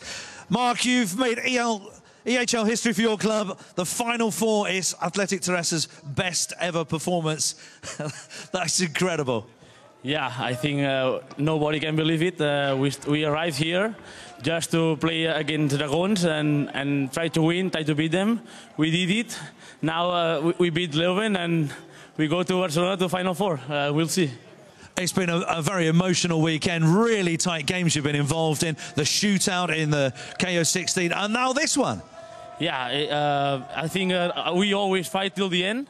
We always believe we can win, and I think with these two matches, we just showed. And what about the winning goal? Jamal Gossa's reverse stick into the top corner. Well, how did you see it? He's an unbelievable player.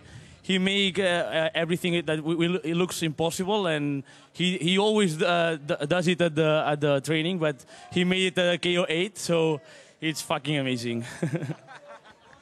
You've had some great travelling support as well. What about these fans? They've come halfway across Europe to support you, Mark. Yeah, I think we have the best crowd, the best followers, and they always are. They believe with us.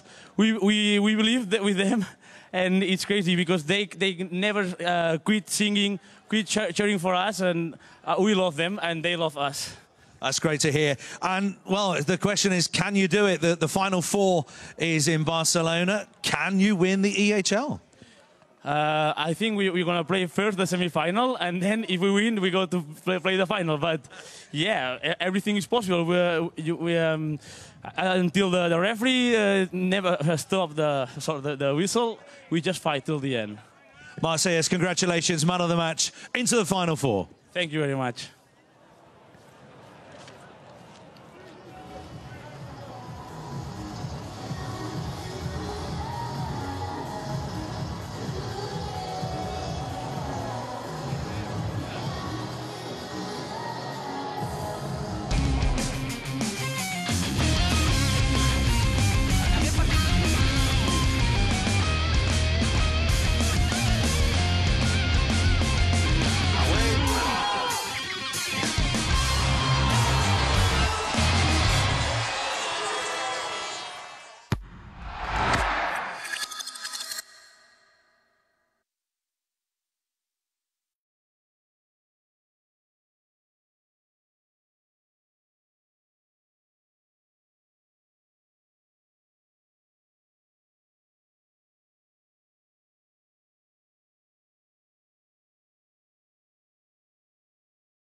welcome once again on this Easter Sunday back to the Wagner Stadium in Amsterdam, where our second quarter-final is another outstanding matchup between two great clubs, with Rot-Weiss Cologne taking on Utrecht's Kampong. Two flair and high-energy teams, packed with international quality players, trying to lift their clubs into the Final Four. The culmination of this, the 9th season of the Euro Hockey League. Kampong looking to reach the Final Four for the first time in a 3-year run of EHL appearances. Rot-Weiss, playing in their 6th Euro Hockey League season, have only made it through once, and twice have gone out at this stage. Judging what we saw in the KO 16 rounds, these two will be well matched. Kampong saw off Racing Club of France with a comparative ease, but look to be able to lift their game should the needs arise. Rot-Weiss, a kind of Uhlenhorster Hamburg in an all-German tie of great quality. Uhlenhorster, 3 times winners of this elite event, could have few complaints. On the day, Rot-Weiss was simply the better side and deserved their place in today's quarter-final. This surely will be one to savour. 3 Dutch club sides still surviving, and they'll all fancy their chances of joining Athletic Terrassa in the Final Four, to be played out in Barcelona, in Whitsun. So Kampong in their blue, Rot-Weiss in the red, being led out by our 2 match umpires into the centre of the field. Our umpires, Paco Vasquez Lopez of Spain, Marcin Grokal from Poland. Kampong lighting the flares, the smoke drifting across the arena.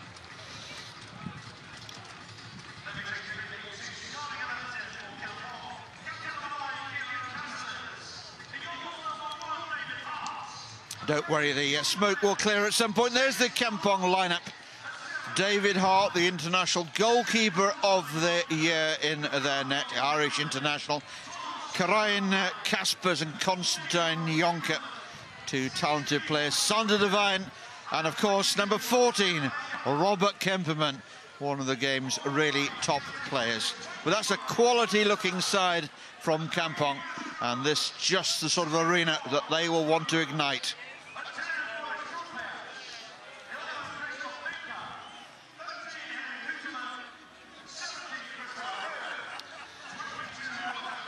There's the Kampong huddle with the huge figure of David Hart. Now on to Rot-Weiss and their lineup.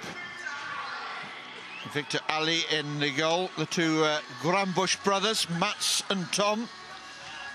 Christoph Menke, very experienced international player. Number 17, Christoph Ruhr, one of the emerging world talents of German and international hockey.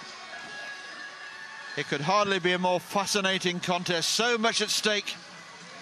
Let's look back on how these two reached this quarter-final.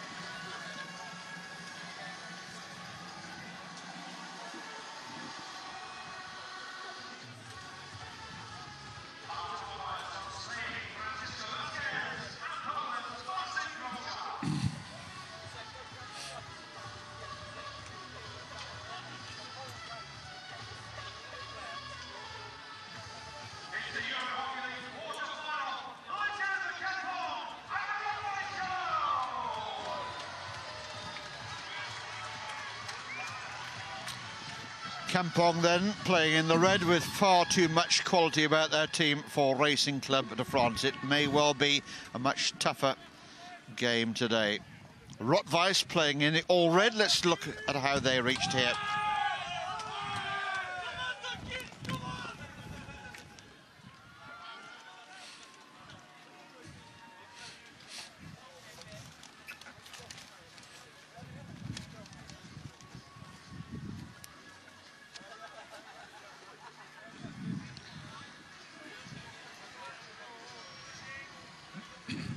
Well, it really was a great game between Rot-Weiss and Uhlenhorster Hamburg.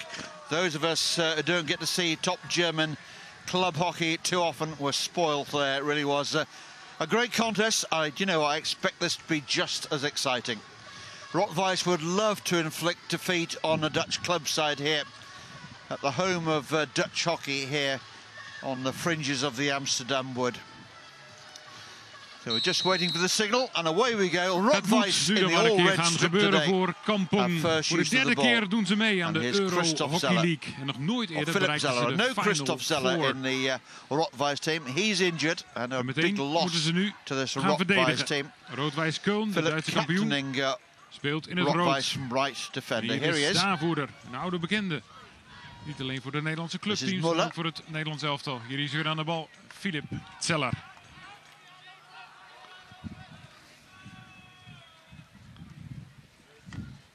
Muller. Havenga kan er niet bij. De Wijn wel. Tegen de Duitse international Christopher Roer.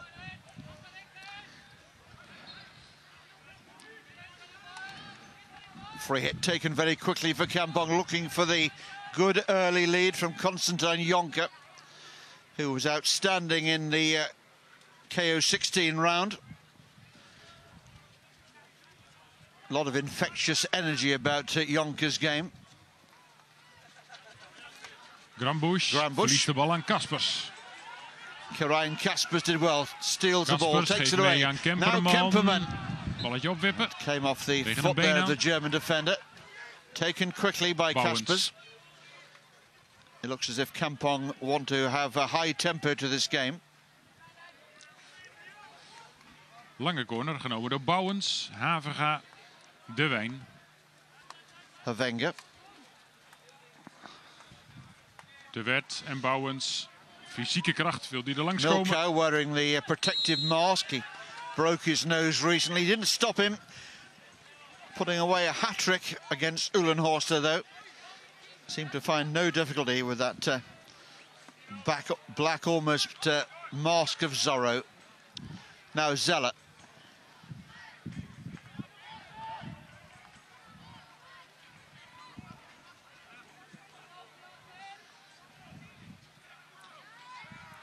Sterke actie van Kaspers, die de bal verovert. Voor Kampong, Havenga. Balk op het middenveld is niet aanspeelbaar. And again. Dus wordt het gepriegeld No in de way kleine through ruimte. there. Past Henning Hutterman.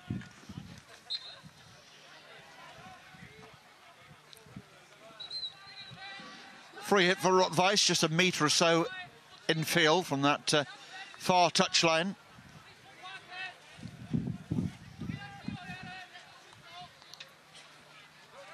Duw van Kemperman, natuurlijk, wordt daar bestraft. Kemperman is penalised and Rotwijs breaking quickly here towards that Kampong circle, just eased away from goal. David Hart watchfully guarding that near post. Be a long corner.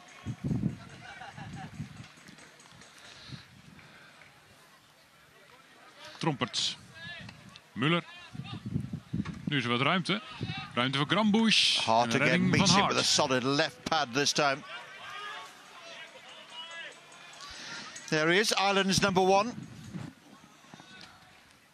He'll be going to the Olympic Games with the Irish team, who are qualified. Lange corner. What an opportunity that will be. Kellerman. A long corner for Rotwijs here. Trompets plays it back. Muller out for Philip Zeller. Zeller. The older of the two Zeller brothers. Goeie ingreep van De Well Wijn. stolen. Balk. En daar komt Kampong eruit met 5 man. Now Lars Balk going down the left touchline. Good pace about this Kampong attack. Ball played back into the circle. Kellerman. Umpire communicating with the keeper in players. actie, Ali. Allowing play to go on there.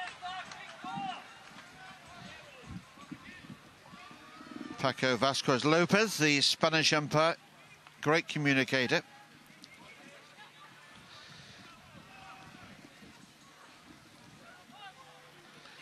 De Wijn. Victor Ali. Mooi gespeeld. Kemperman. Kemperman again.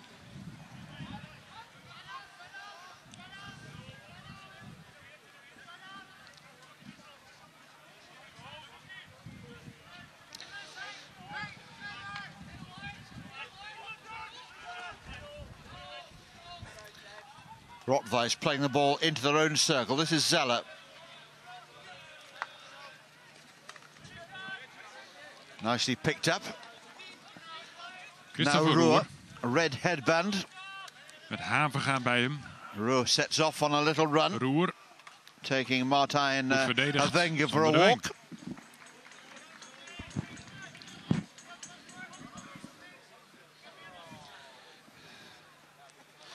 Trompets. En Müller. Back it goes through Muller. Muller fires one out to that far touchline.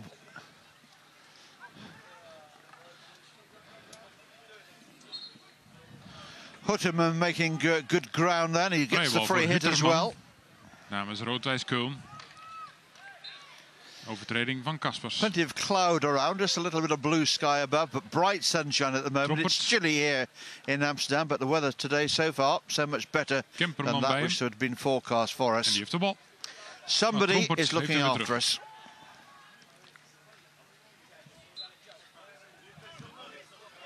Ball lifted there into the circle. You heard the umpire say too high.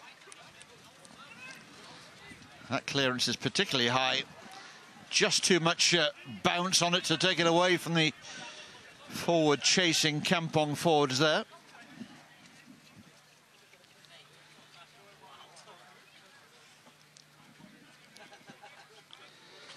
Part of the Terrassa support there who enjoyed watching their team Athletic getting the better of Belgium's Leuven in the first of our quarterfinals.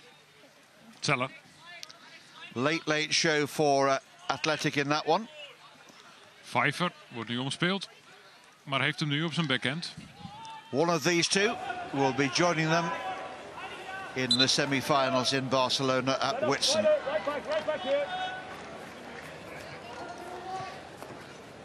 It may be some time before we can confidently predict which it will be. Cagey beginning. Coming up to midway through this first quarter. Game will be played in 4 quarters, each of 15 minutes. Short interval between quarters 1 and 2.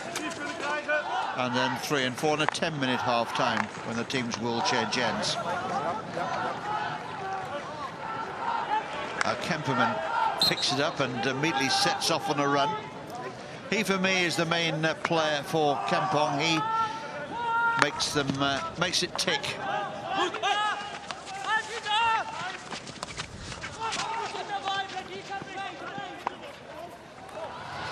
Little deflection away off the Rotweiss defender. Could have been difficult. Sideline ball for Kampong. Okay, go. Petrus like to take it. Leon. Jonker picks it up, forced to the edge of the circle. Plane. Devine. Nothing there. Nothing there. Come on, come on. Umpire happy. Rotweiss taking her off the ball, losing possession. Devine can't gather it in. Rotweiss making hard work of getting this ball clear.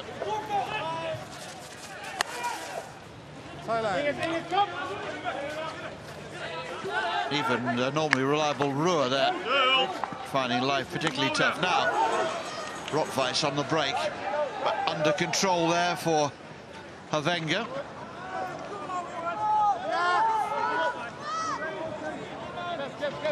So both these sides testing each other out at the moment.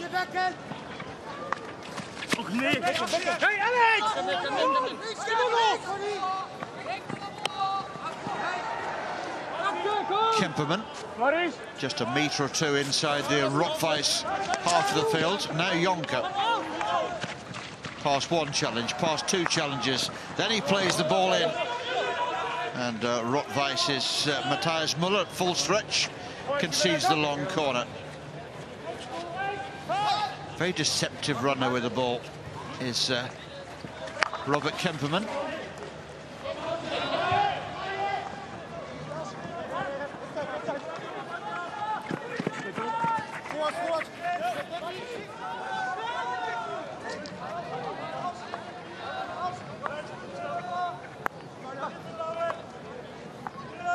Kemperman again.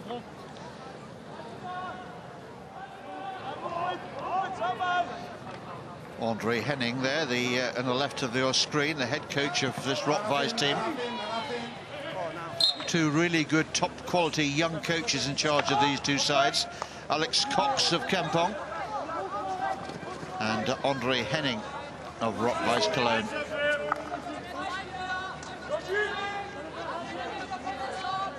This will be a tactical battle as well as a physical one. Philip Zala fires it forward, but just got his bearings wrong there. Philip Zala there with the captain's armband.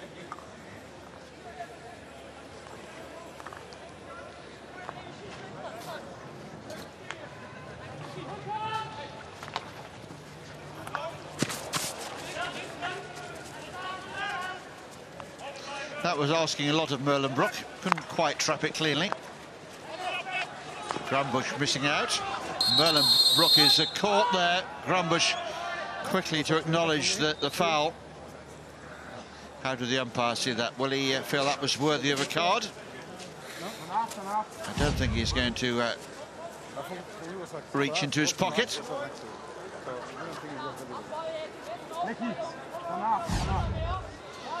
Painful, very painful. Okay, boys. Time is stopped. This game will restart on the whistle. The clock has been stopped. Merlenbroek's okay. This is Kaspers making some space. Good goalkeeping. Scramble. Oh, what a chance. And the shot from Kemperman has struck the defender's foot. It'll be a penalty corner to Kampong. But that was very nearly the opening goal.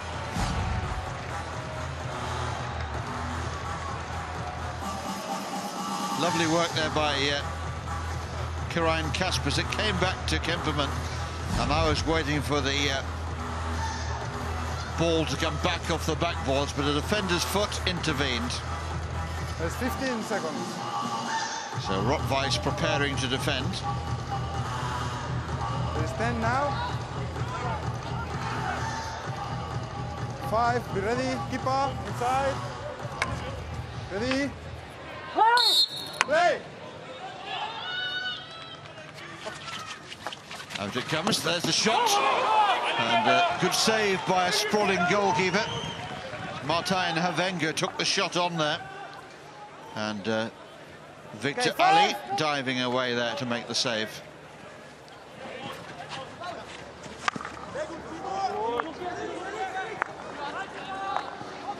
Sander Devine away from Milk Cow. No. You're right. It's okay. Over there. Hold the ball. Okay, play. Good. Keep playing. Kaspers. No. Long. Ali kicks clear.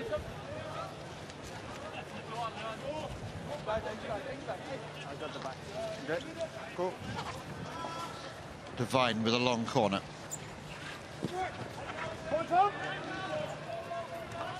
This is Ramon Allegre.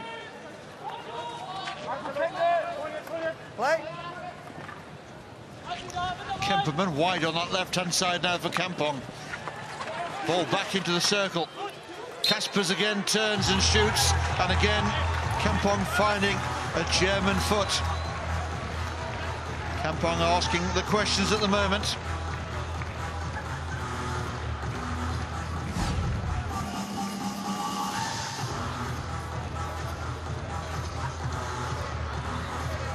Good turn there by Kaspers. Got the shot going on target. This was the last corner. Good save, Victor Ali down to his right-hand side. Solid right hand and stick there. So Havenga's had a sighter. Step back, keeper. Out it comes. Missed trap. Kemperman shoots. Goes wide, almost decapitates our Spanish umpire. Always too high. First shot at goal would have had to hit the backboards. There's a ball in. Let's watch it again here. Untidy at the top of the circle. So Havenga's ploy wasn't possible. Kemperman got the shot away, but poor technique there.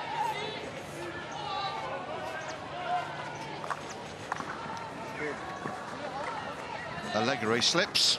Ruhr tried to win him back for Rottweiss, but plenty of blue shirts there for Kampong. Free hit for Rottweiss just inside that 23-metre line. Means the Rottweiss won't play the ball directly into the circle. Up off the stick there of Allegri. Play!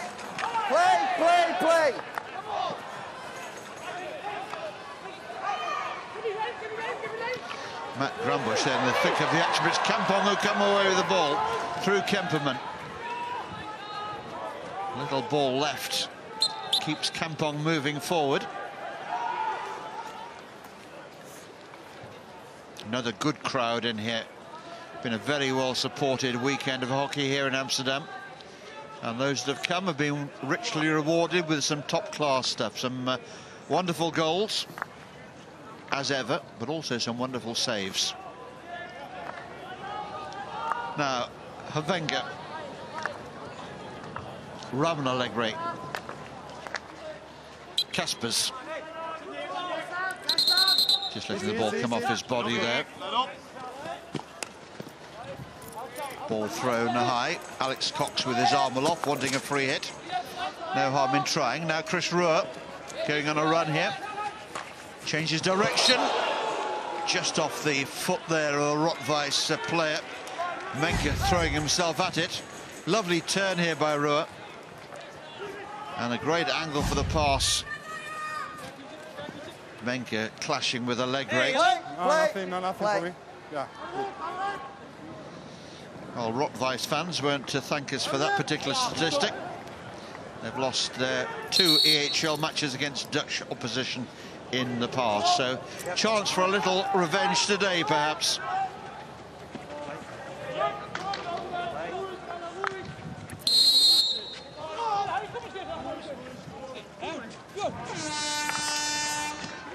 Well, that hooter brings us to the end of quarter time here.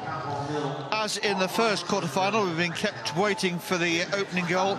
Very cagey affair between two very well-matched teams. At quarter time here then in Amsterdam, it's Kampong 0, Rottweiss Cologne 0. And the goals, I'm sure, to follow, but I'm sure we've found some highlights even without the goals.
So we're ready to go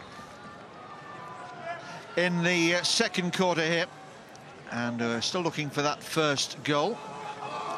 Kampong perhaps came closest. A couple of penalty corner opportunities, but so far neither side can break the deadlock.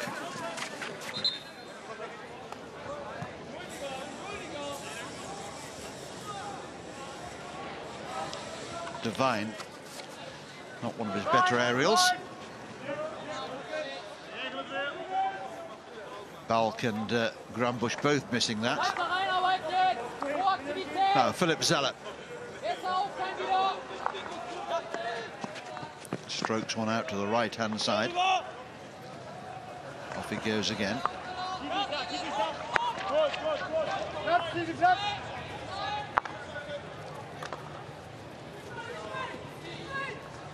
Hey, hey!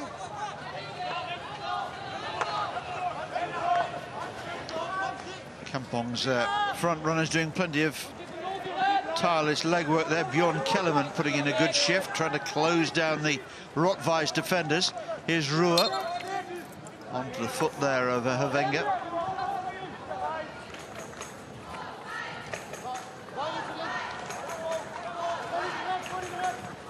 This is Muller over this free hit. Or Philip Zeller powers it into the Kampong circle and very well defended there. Really clean trap from Stuart de Wert. Play, play, play. But it's off your stick. This is Kemperman scampering away down that left-hand side. Good ball forward for Kaspers. Kaspers again, just inside the circle, tight to the baseline, but he's got enough about him to turn the ball onto the defender's foot, and then another penalty corner here. Really awkward player, Kaspers. He never looks totally in control of the situation. He knows what's going on. I'm not sure his opponents always do. He just never looks quite right. But very, very effective. So another penalty corner here for Kampong. The last trap was not a good one. They'll be looking for a smoother routine this time. Devine to push the ball from the baseline. Out to Camp. Again, there's a little bobble, but doesn't stop Havenga getting the shot away this time. Dealt with well by Rotweiss. I don't think Havenga got full power on that, and that can sometimes make it more difficult for the keeper. Ali, certainly the busier of the two goalkeepers at the moment.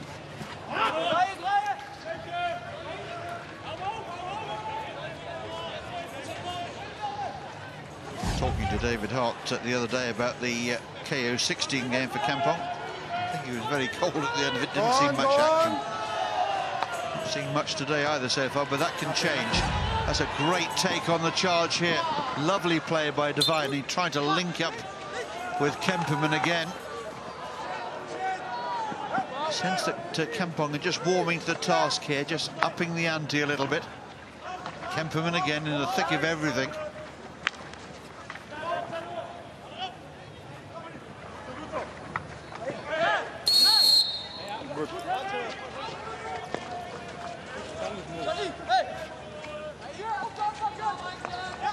Philip Zeller, not a man to be rushed at the back for Rotweiss. Nice pick up there by Timo Ores. Hello. It's been a really well-natured tournament so far. A little bit of afters there. So we want to play the game.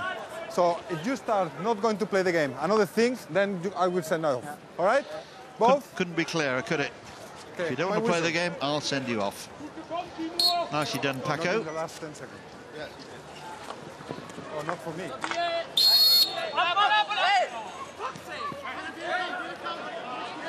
Ruhr. Well, I'm not sure what he was trying to do there, but Christopher Ruhr is a better player than that. There's Milko. One of the high scorers in the Euro Hockey League. He's closing in on the record number of goals. At the moment held by Jeroen Hertzberger. Hat-trick the other day for Milko. Certainly helped things along in that direction.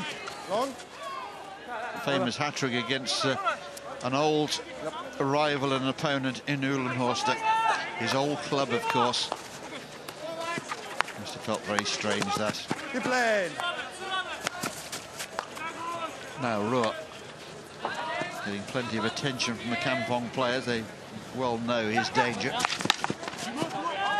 Tries to run through a Wenger. Wouldn't recommend that.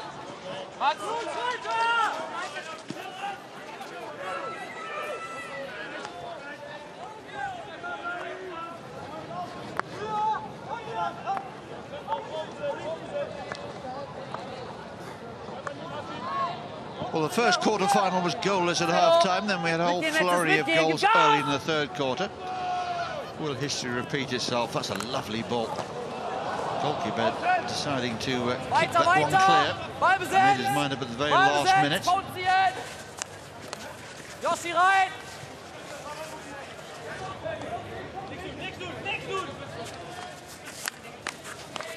And good.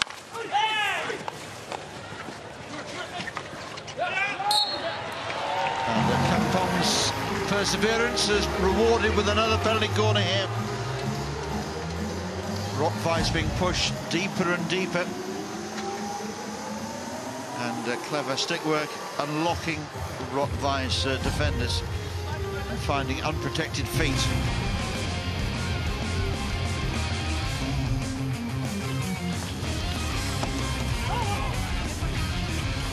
"15 guys, 15. There's 10 now. 5, be ready. We're going to start. 3. Is this the one for Kampong? Again, it's a missed trap. Kasper shoots across the goalkeeper's made a great save, but not with the follow-up. And it's Robert Kemperman who gives Kampong the lead. The goal's been coming for some time. They didn't stop the corner cleanly, but Kampong were not to be denied. They got the shot away on target. Let's watch it again here. Ali was at full stretch. He got his stick to the ball, but Kemperman was on hand, and with an open goal ahead of him, he was never going to miss out on that opportunity. Robert Kemperman gives Kampong the lead.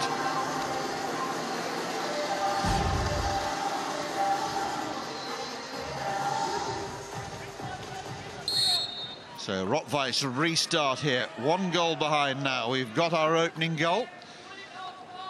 How will Rottweiss respond to falling behind here?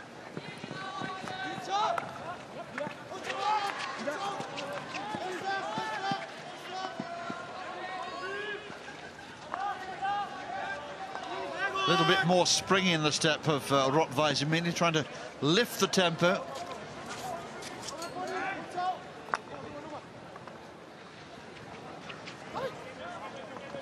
Back to the 23-metre line.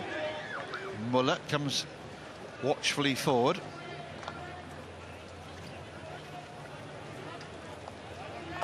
Muller again.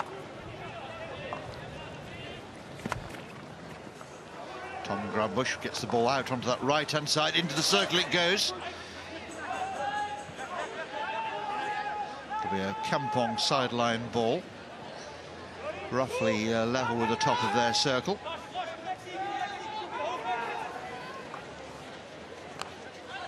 Kemperman, a lovely touch. Really is a classy performer. That's a lovely ball forward as well. And a very good bit of tackling from Muller again. Trumpets, 2 blue shirts for close company.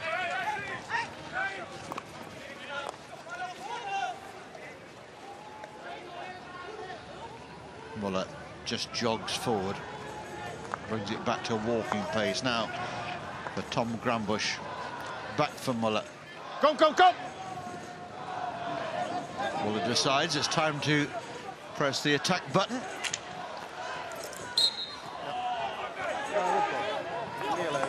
De Weert pushes the ball clear, but it's a free hit for Rottweiss here.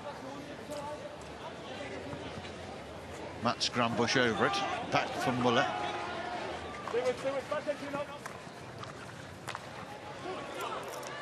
Wenger, big push in the back, I thought initially from the Kampong player.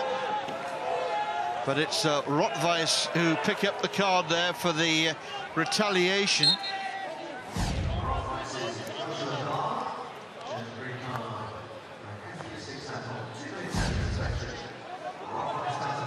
So Joshua Delaba is sitting over here in the sin bin.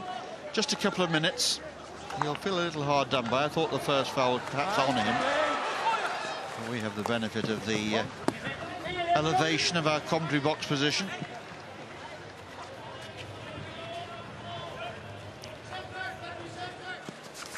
Rotweiss looking to bring on Philip Zeller again. Always look a better team when he's on the field. Such a rock in defence. There's a ball in. Doesn't perhaps get the headlines of his younger brother, Christopher, who has led the line so often for club and country. But Philip has always been a great competitor. 100% player. Now Havenga into the midfield. Rutger Maras. Martijn Havenga fires one in, and the angle of that pass was very, very teasing for defenders and attackers alike. Difficult to deal with. Somehow it went right the way through. That could so easily been a second goal. Constantine Jonker, number 10 for Kampong, not too far away from getting a touch there. Delaba waiting for that clock to tick round to see him reintroduced to the action.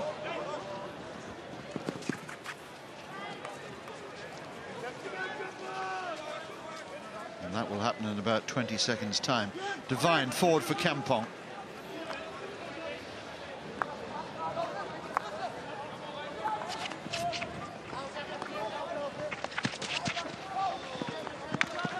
Keep playing, keep playing. Nothing.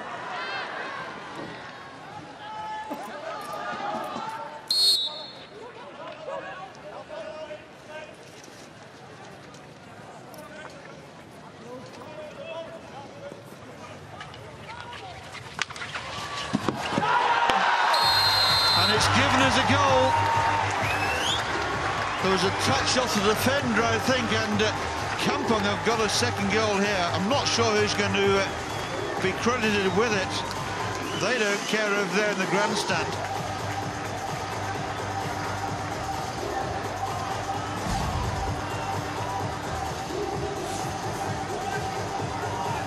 Well, it's gone right the way through it. Sander Devine.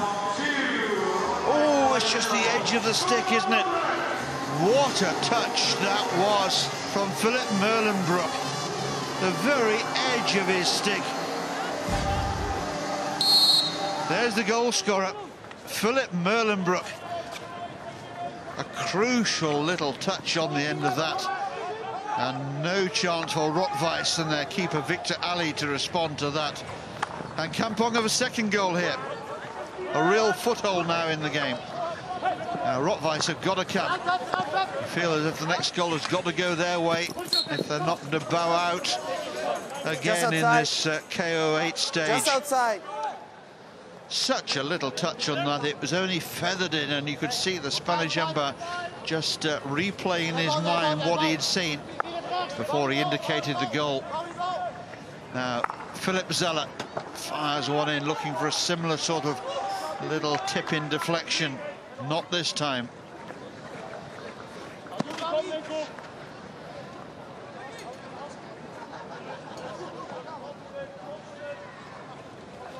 Three and a half minutes left then in this first half. Kampong from Utrecht.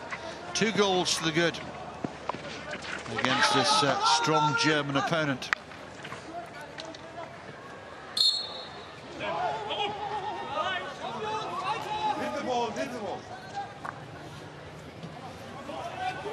Free hit again for Kampong.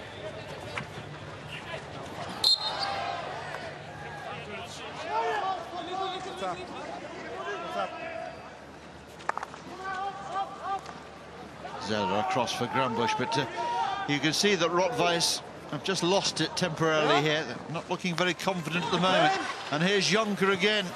almost hauled to the floor by the challenge on him there, but given as a long corner only. Havenga. Oh, just outside the reach there of Konstantin Jonker. So Kemperman and Merlenbroek, the goal scorers for Kampong.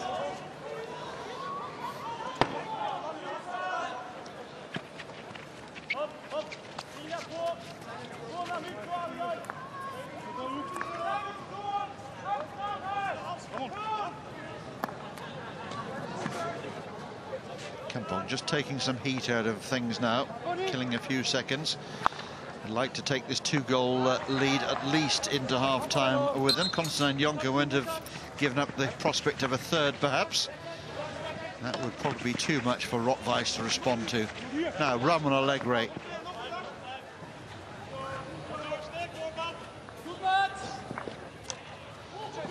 Good work by Kampong, who really have got this game by the scruff of the neck. They have been more influential in terms of attacking intent.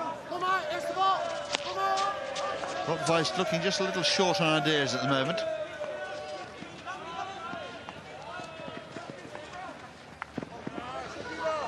In just over a minute's time, they'll be able to regroup and perhaps rethink their tactics here. Lovely ball forward from Kaspers, looking for Jonker, but Jonker applauds the pass, and perhaps admonishes himself for not picking it up cleanly.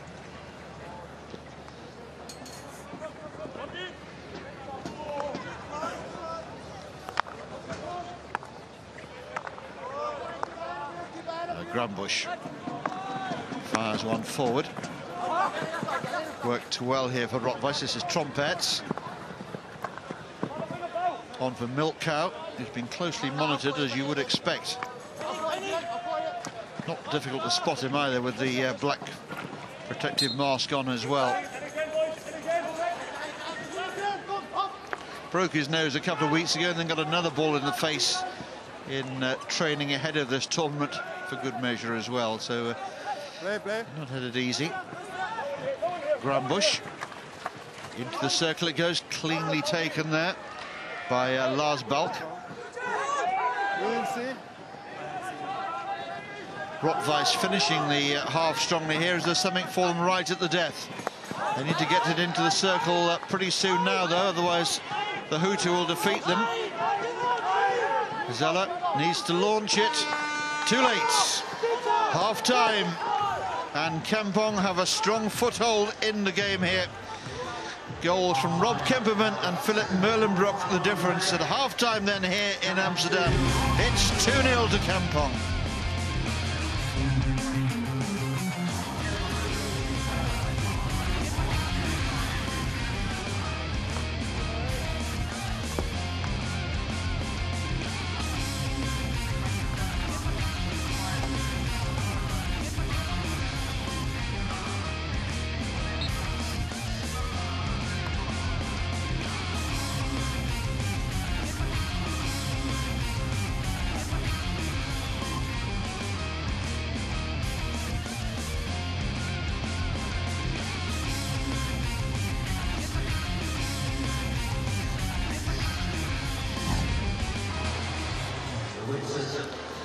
So those highlights reflective of a good first half's action there for Kampong, and they lead this, the second of our quarter-finals, by 2-0. But plenty of action for you in the second half in a few minutes' time. See you then.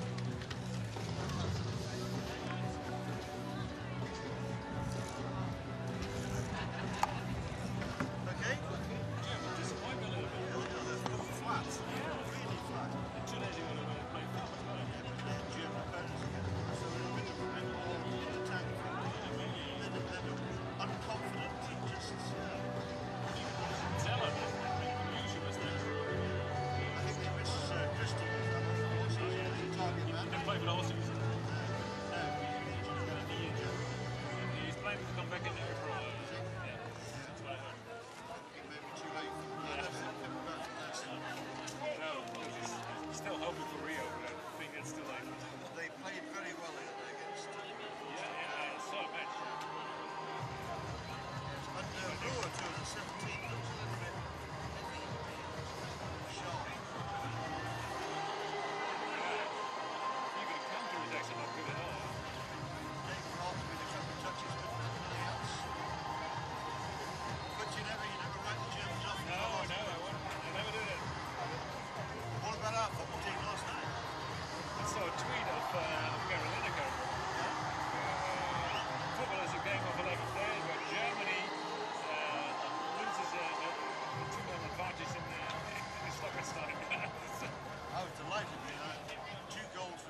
Welcome back then to Amsterdam.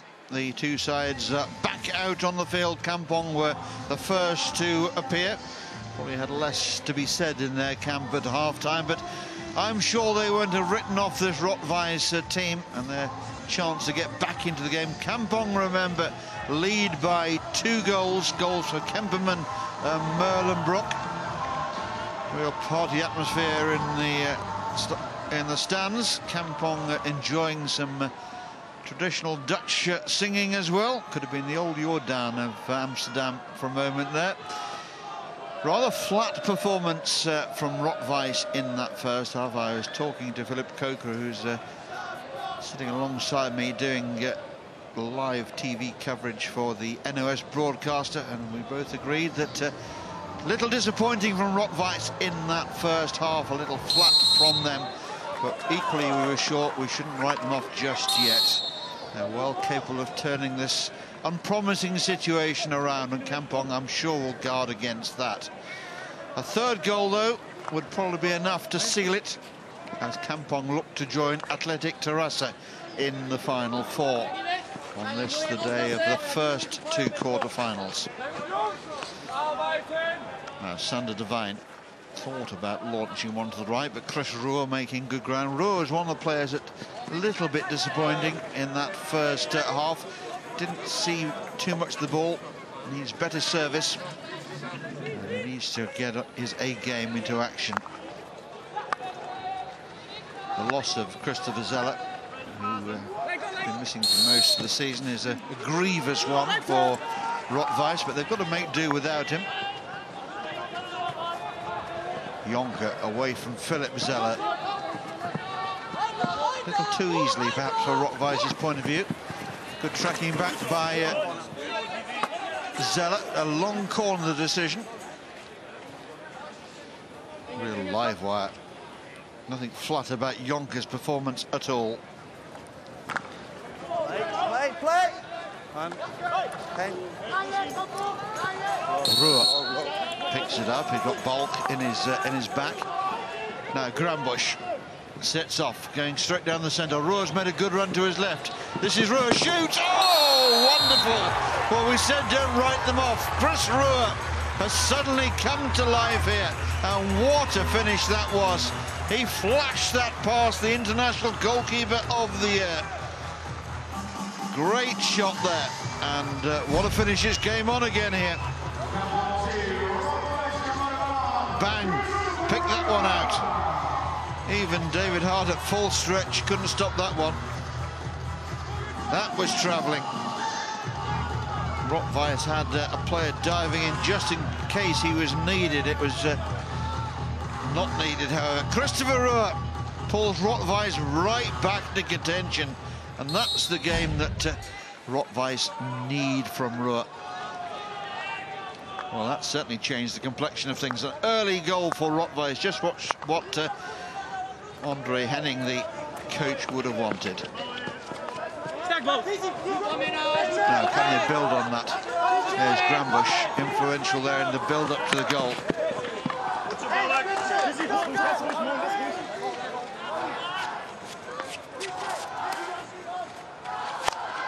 Well, we've seen some great goals this weekend in the Euro Hockey League event, the event that keeps on giving, it seems.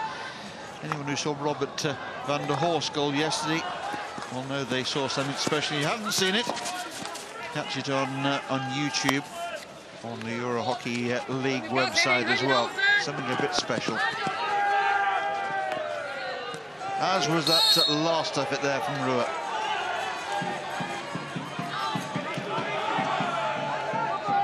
That's fine. Kemperman trying to restore the order of the first half. On for Jonker. Clashing there with Scholkopf. They're playing faster now. Here goes Roer again with that red headband.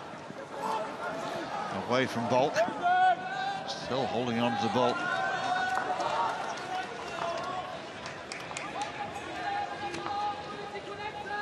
Milko. No goal-scoring opportunities for him just yet. Now Zeller's lost his stick, and Jonker's got the ball and moving away. Mats Grambusch doing the tracking back, getting in the way. Hold the ball. Kemperman. Kampong just getting stick on ball again, just trying to calm things down. Andre Henning, the Rot-Weiss coach, will be delighted way his team have responded to whatever words and advice he issued at half-time. Completely different complexion. Kasper's just playing a teasing ball across the face of the Rot-Weiss circle there. No one there to finish the move off.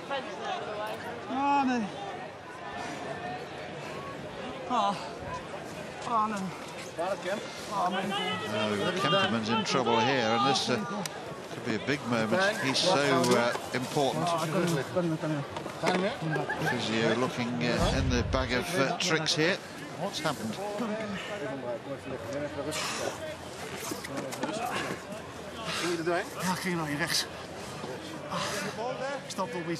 It wasn't clear, was it, what happened to Kemperman? I saw him collapsing. It's obviously that right ankle is given away underneath him. Well,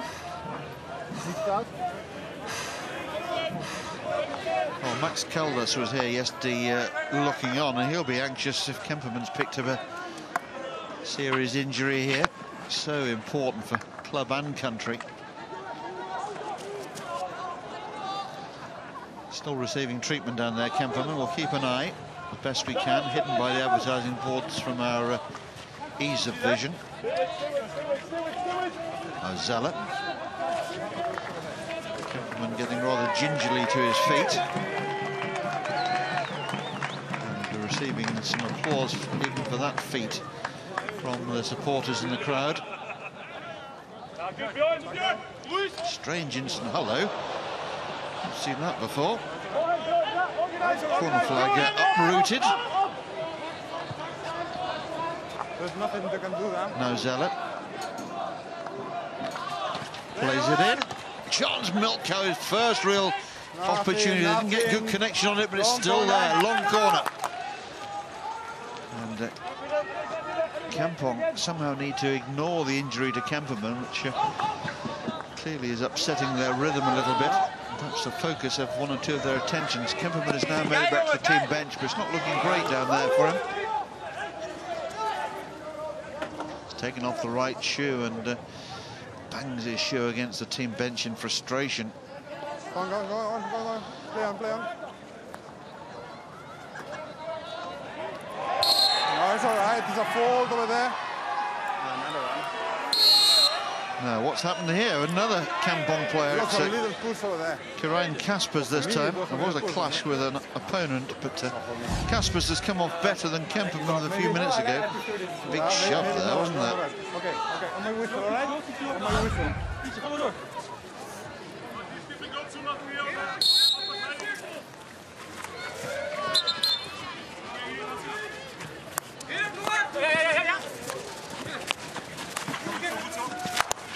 Well, the events early in the second half really have put a different complexion on the game. Kampong have had their lead halved, and their main go-to player, Robert Kemperman, has picked up what might be a match-ending injury. We'll have to keep an eye down there. The physio is still going to work on him.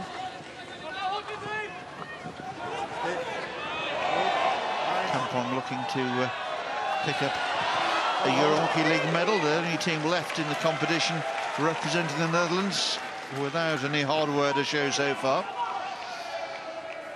Got their work cut out though here against this German opponent, who suddenly found another yard of pace and renewed confidence. Going to pick up a card here. Player just looking back to check on the colour, and Kampong now are down to 10. Kellerman there, green carded.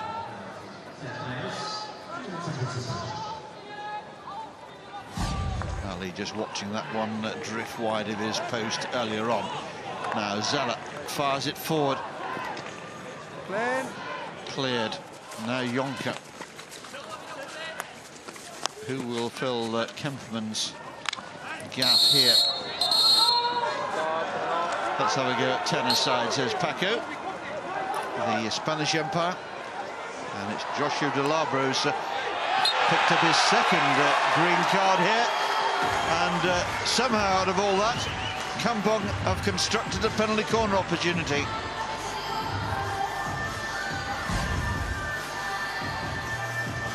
Again, it's Karayan Kaspers. He's done that 3 times now.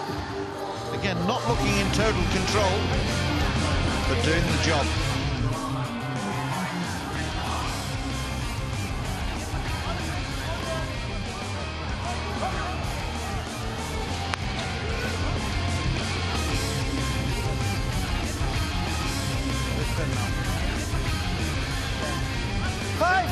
Get in. Those were the Kampong corner goals against Racing. Wenger shoots and finds the feet there, the on-rushing Timo Oroz. It'll be another penalty corner. Painful blow there for Oroz. He was away off like an Olympic sprinter towards the top of that circle, taking one for the team there. Kemperman just limbering up, just trying, he's had that to ankle taped, I would imagine, just trying to get out now. Looking considerably better than it was a few moments ago. Somebody will make a judgment call just how fit he is. Out it comes, Wenger shoots straight at the goalkeeper. Taken off the line by the body of the defender.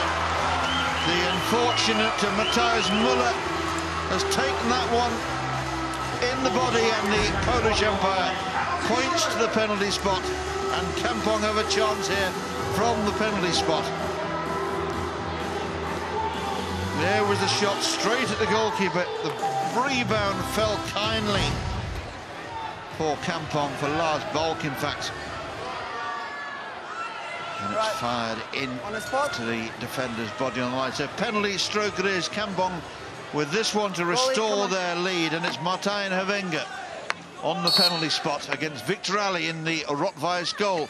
Wenger scores all along the turf. Ali went the right way, but he couldn't keep it out.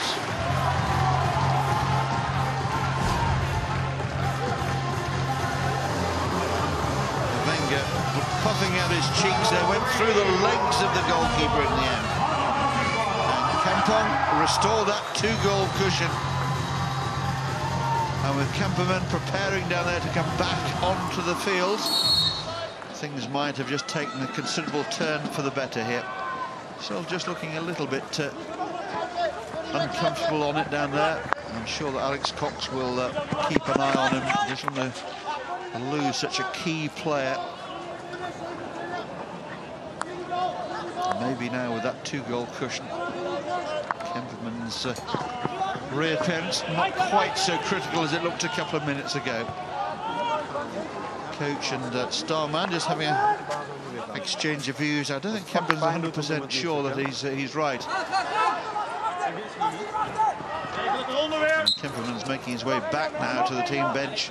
I think that goal has changed a whole lot of thinking as well. Good coaching there by Alex Cox, and bout of realism also from the player.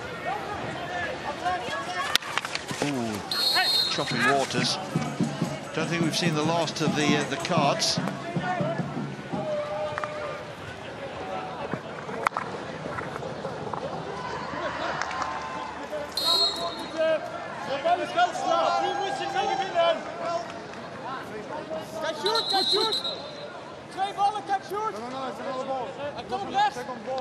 Rotweiss still down to 10 and will be for another 20 seconds or so.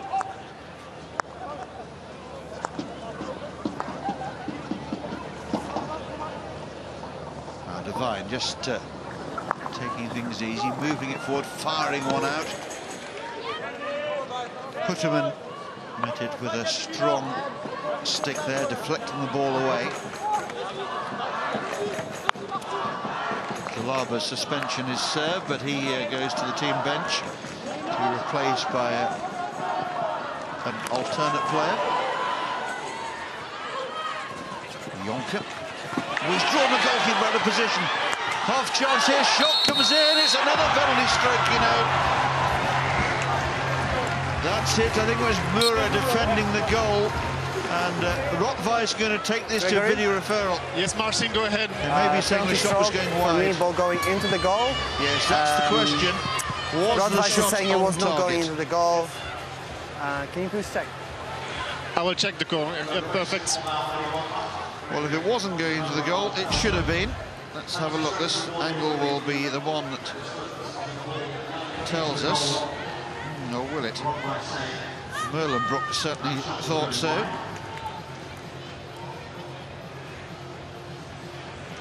Can you put that one on again, please, the last time? Did that the last back one. and that, It's the umpire perfect from already behind the blown goal. his whistle by then.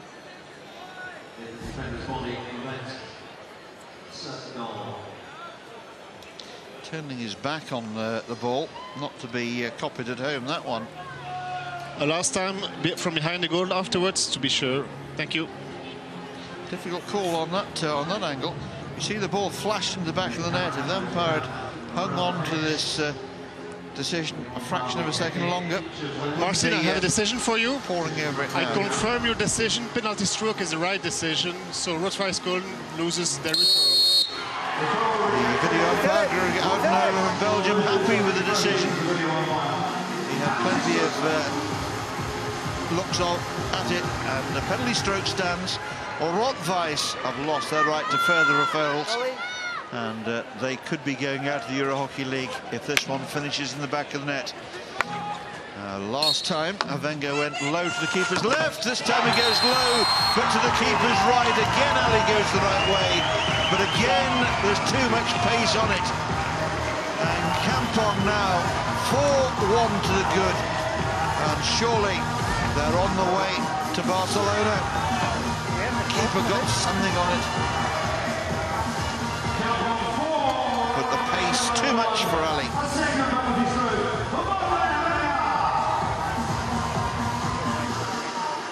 Well, it looked so promising for Rottweiss when they scored their goal early in the second half, but Kampong have come back strongly again, and they've shrugged off the loss of Kemperman, and at the moment it's looking as if they're nailed on for one of those final 4 places.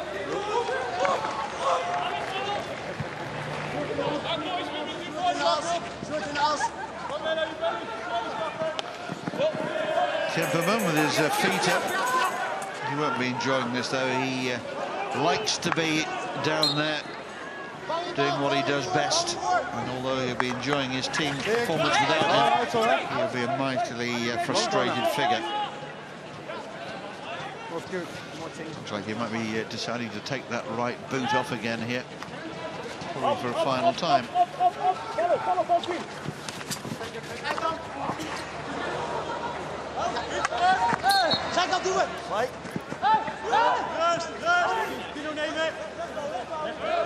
Still 4 minutes to go in this vibrant third quarter. That's a lovely ball over the top, and a great pickup as well by Sander Devine.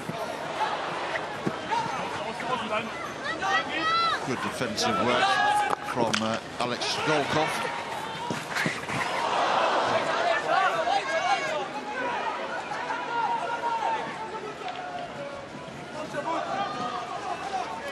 Platz. 1-1.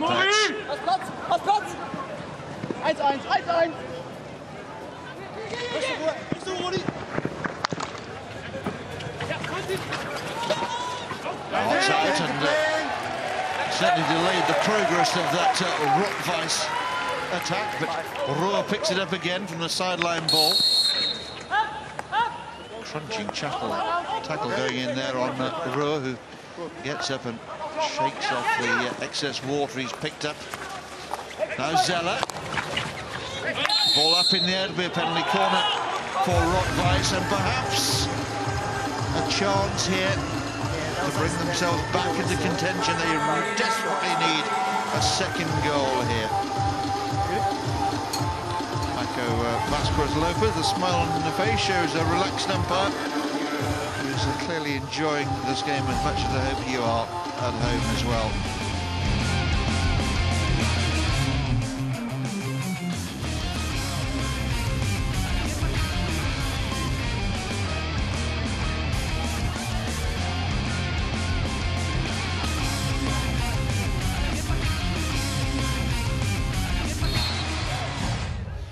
Well, without wanting to put too fine a point of it, this needs to go in, and I'm afraid that isn't going to help things at all. Not the first time teams have struggled at the top of the circle. It's given in favour of Rotweiss. Kampong complaining. Need to park those complaints because Rotweiss coming strongly again now. Grumbush against Allegre. Ramon Allegre again, keeping it strong.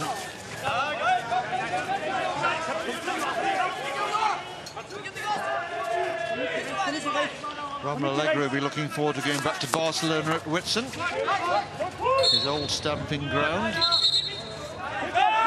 Not there yet, but you'd make them the hottest of hot favourites, with now a 4-1 lead as we approach three-quarter time here.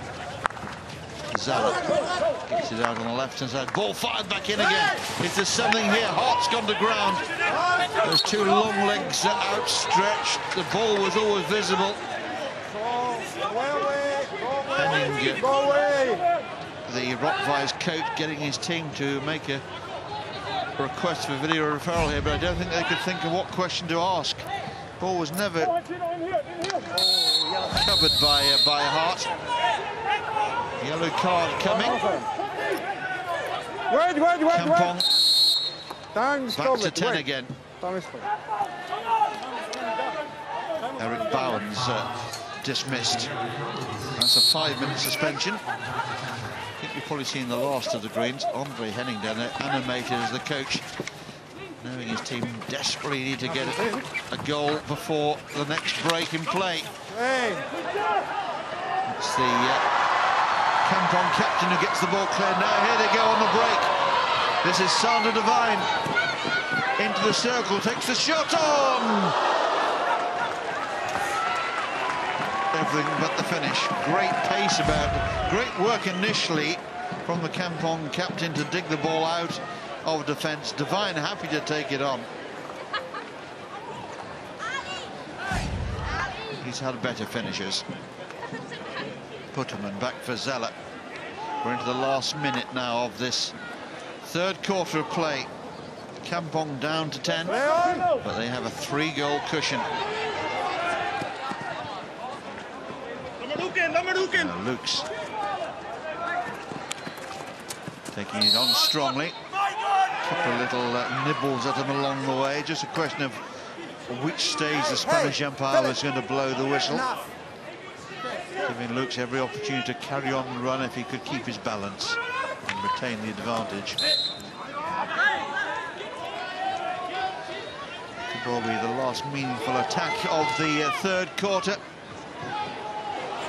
Devine allows that one to pass beyond him and kills off the last handful of seconds. So with just 15 minutes remaining here, Kampong can almost see themselves now in Barcelona at Whitsun.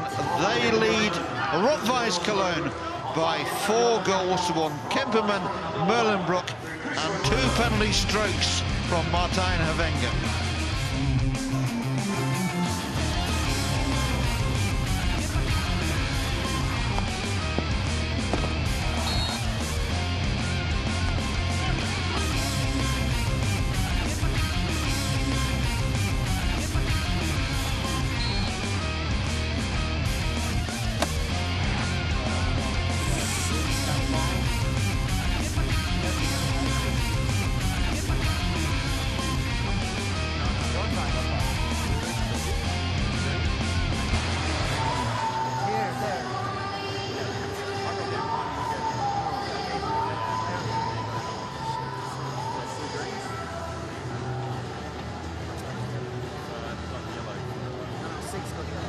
Oh, sorry, seven got yellow.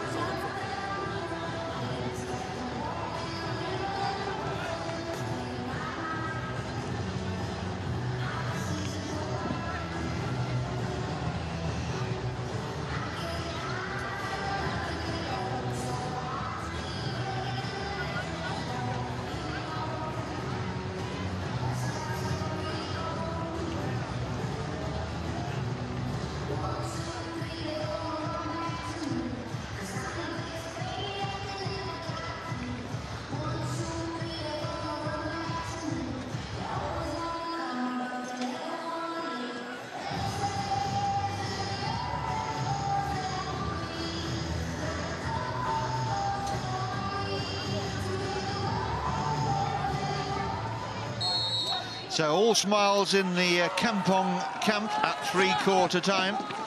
Their team are coasting here. They lead by 4 goals to 1. They've made light of the loss of Kemperman through an injury. And here they come on the attack again. Is there something else for them here? There is, but it's just a long corner this time. Well, I thought this was going to be a high quality and really close affair, but the intensity that Kampong have brought into this game has not been matched today by Rot-Weiss, and they're distinctly second best at the moment, and it's very hard to see a way back into this for them now.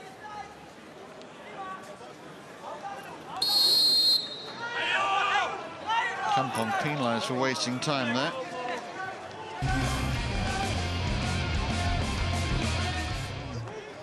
Uitstekende counter of een corner halen, dan zet je die wedstrijd dicht. Het is nog 15 minuten en nu komt het aan op hele grote ballen, hè, die je moet hebben. Hele grote ballen, mannen. Die wedstrijd is nog niet klaar. Ja? Alex Cox there with the Kampong team.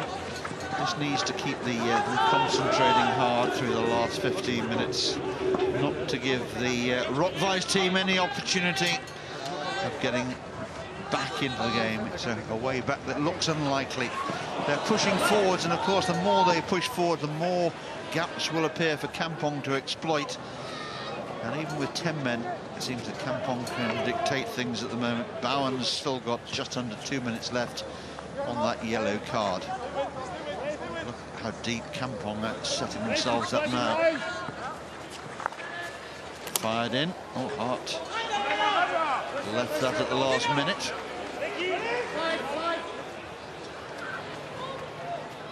One for Constantine Jonker to run after, and he's happy to do that. Ali slides out and knocks the ball out of play on this near side.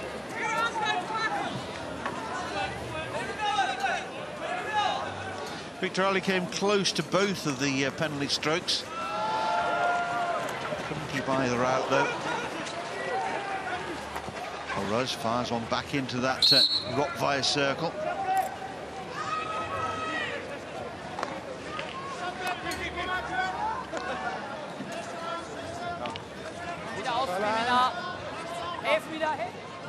Grumbush.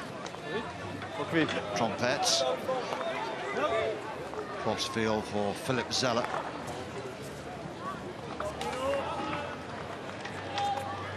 Just the ball, one off. Take me.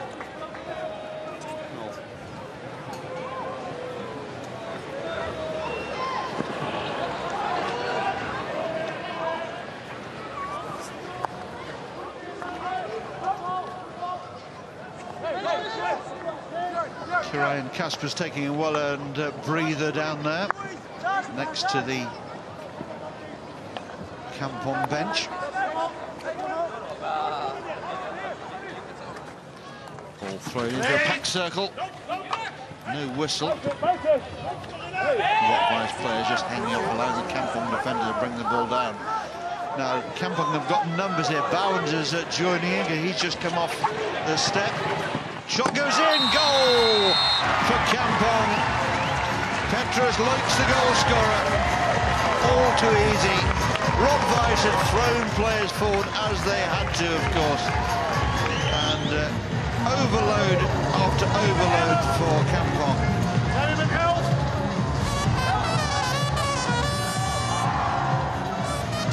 And it's a showtime here for Kampong and their supporters. They really are cruising here. Through the legs of the goalkeeper, into those backboards, and Kampong have scored 5.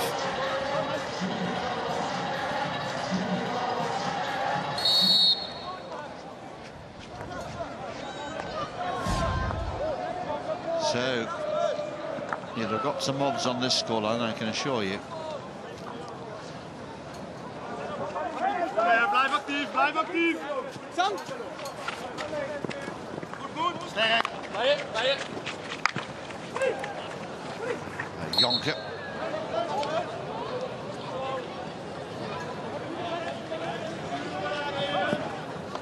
Been a wonderful performance this from Kampong. Didn't worry but how they would react to having their 2-goal lead halved and then losing Kemperman almost in the same moment. The answer is they responded very well indeed. Other players have stepped up, and Kemperman has hardly been missed.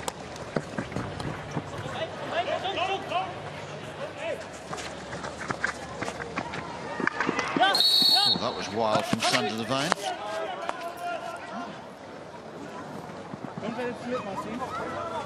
Rotweiss coming forwards again. They must know it's all over for them now. They won't stop trying, but a long, long way back from here. Keep going, keep going, keep going. Blue jacket there, Stefan Veen. 275 caps for the Dutch national team. Wonderful player. Slight player, midfield, but also very active in the goal-scoring department. My memory serves me correctly. I play with Hage Say in Wassenaar, who are currently having a very good season indeed in the Dutch Hoofdklasse. Nice to see some of the old internationals coming back and watching the hockey here in Amsterdam. Bumped into Taco van den Hoorn yesterday. A real crowd pleaser in his day.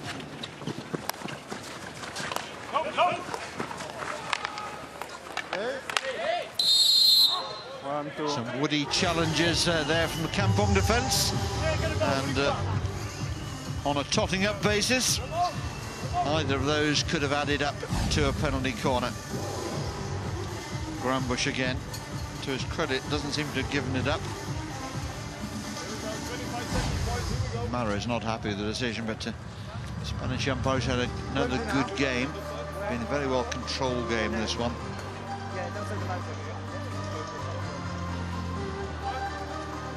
Mats Grambusch, disappointment etched across his features there. Penalty corner. This, even if this goes in, surely it can only be a consolation. Out it comes. Mats Grambusch with the shot.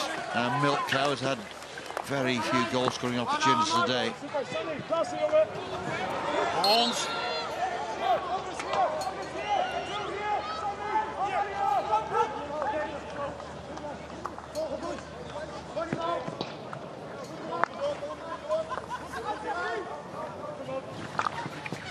Ball fired in and right across the top of that Kampong circle. Rotweiss saying it should have been their ball, but it's not gone their way. Very little has gone their way today. But you're the architect of your own destiny at the moment. Destiny very much in the hands of Kampong. No, that's fine. Philip Meulenbroek there going to ground and just asking the umpire whether perhaps might have considered a penalty corner, or who knows, a hat-trick of penalty strokes. Nothing doing on this occasion. Off the Kampong foot, so it'll be a free hit for Rotweiss. Okay. Grambusch.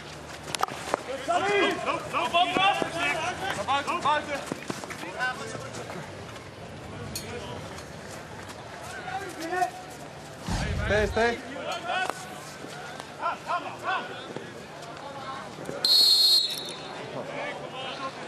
That was Meulenbroek's tumble.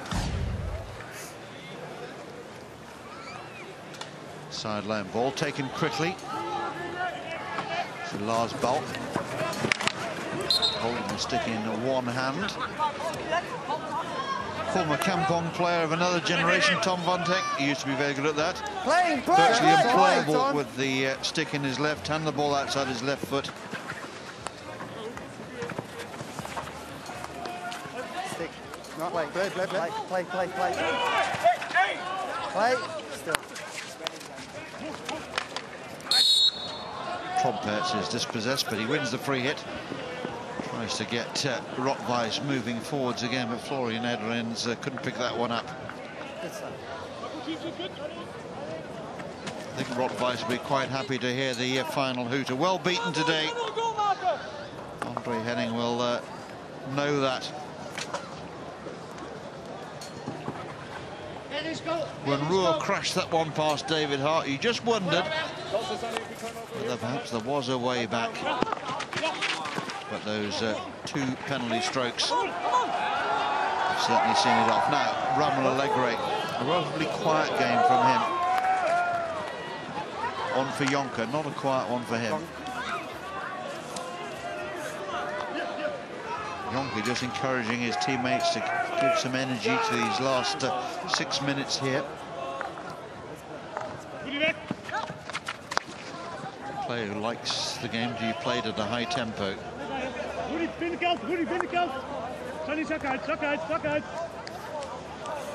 Martijn Havenga. Devine.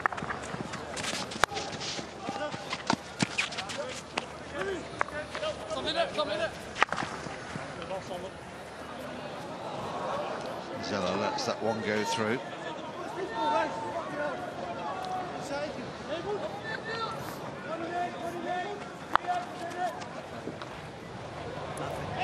Wenger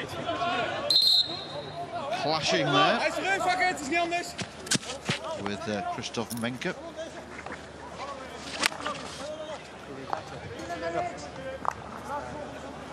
Ruhr. Rottweiss did well to keep that ball in play, but everything going Kampong's way at the moment.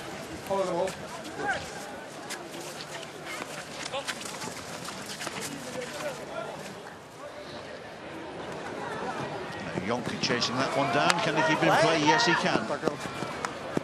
Good, strong defensive work there. Put in by Skolkov.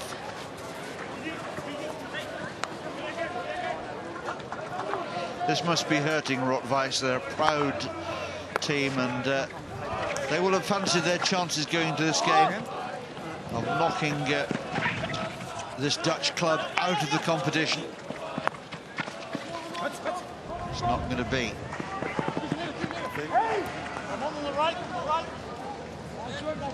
It will leave Germany with just Harvester Huda, who will be playing in their quarter-final tomorrow.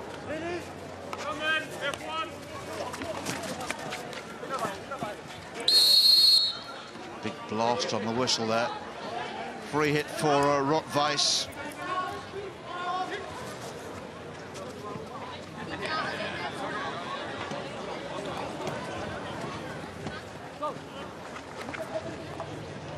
Hold inside, Yip, if we turn over, you hold inside here, Yip.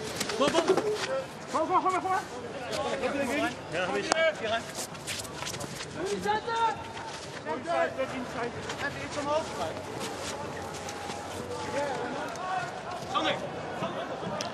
Philip Zeller. Trompettes. Away from Jonker. Trompettes has continued his run down in front of the Rottweiss team bench. Space on that left-hand side now for Cologne.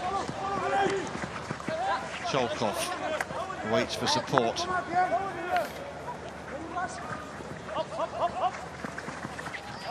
Muller running into a blue wall of Kampong defenders there.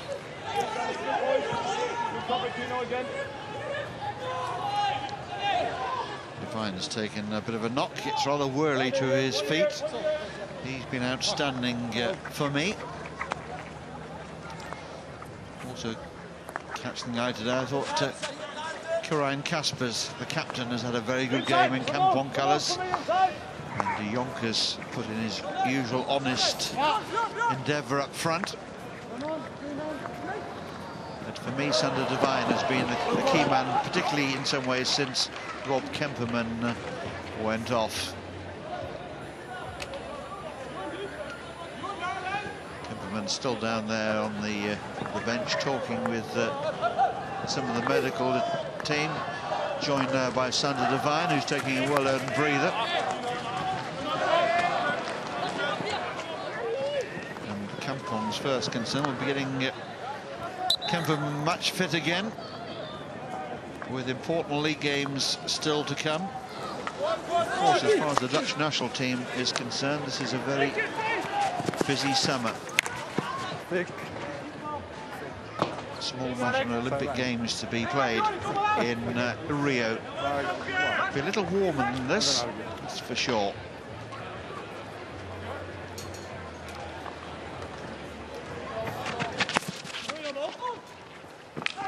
Good tackle. Last minute now. Robin Allegri and one of his trademark surging runs down that the right-hand side. Less than a minute now for Rotweiss to endure. They'll need a glass of something which refreshes and fortifies the end of this one. It's been a damaging game for them. They've been unpicked by Kampong. And they haven't really come up with too many answers.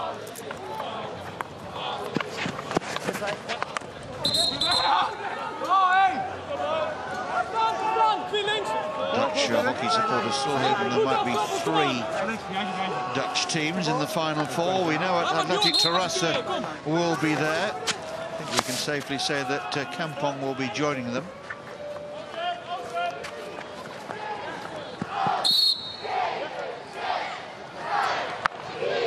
Ronjensvaart will be taking on Harvestehude tomorrow in another Holland against Germany clash, if you will. And Polo Club will play Amsterdam. So there we have it, full-time score here. It's finished Kampong 5, Rotweiss Cologne 1. Kemperman Berlenbrock, 2 penalty strokes from Martijn Havenga, and Luke's putting the icing on a very large Kampong cake today. So as the flares are lit in celebration in the stands, we congratulate Kampong and commiserate with Rotweiss, for whom Chris Ruhr was their only scorer on the day.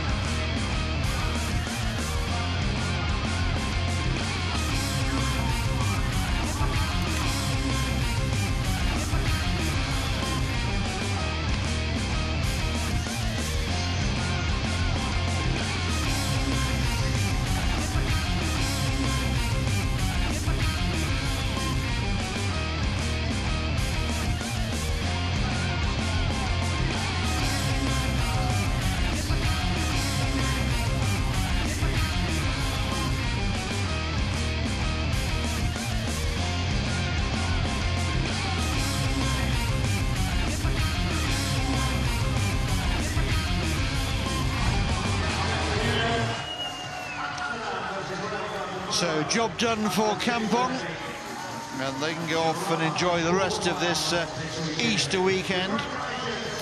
We've still got the small matter of 2 other quarterfinals to be played out tomorrow, Easter Monday here, and we hope you'll be able to join us for that. Job done as far as the Kampong are concerned, and a pretty good day in the Utrecht office.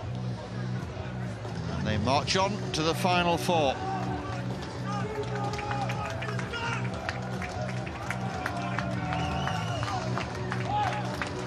There's the story of the game in figures for you. Kampong 6 penalty corners, those 2 penalty strokes, they're so important. Not enough from Rotweiss. We saw flashes of what they could do, particularly when Ruhr reduced the arrears early in the second half, but as soon as the 3rd goal went in for Kampong, really it was all over and no way back.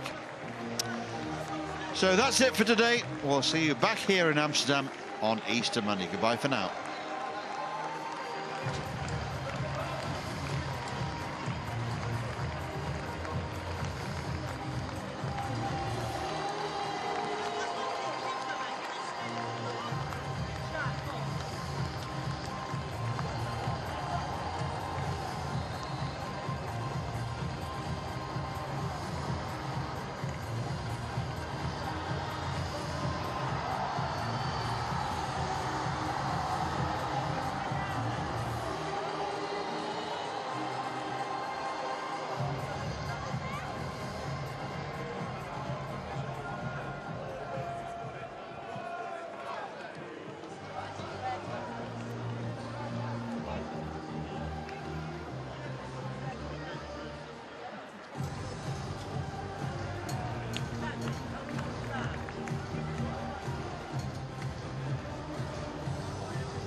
Let's get a word with the man of the match, Sander Devine of Kampong. Your club has made real progress in the EHL. KO 16 2 years ago, KO 8 last season. Now the Final Four. The hard work's paying off. Yeah, finally.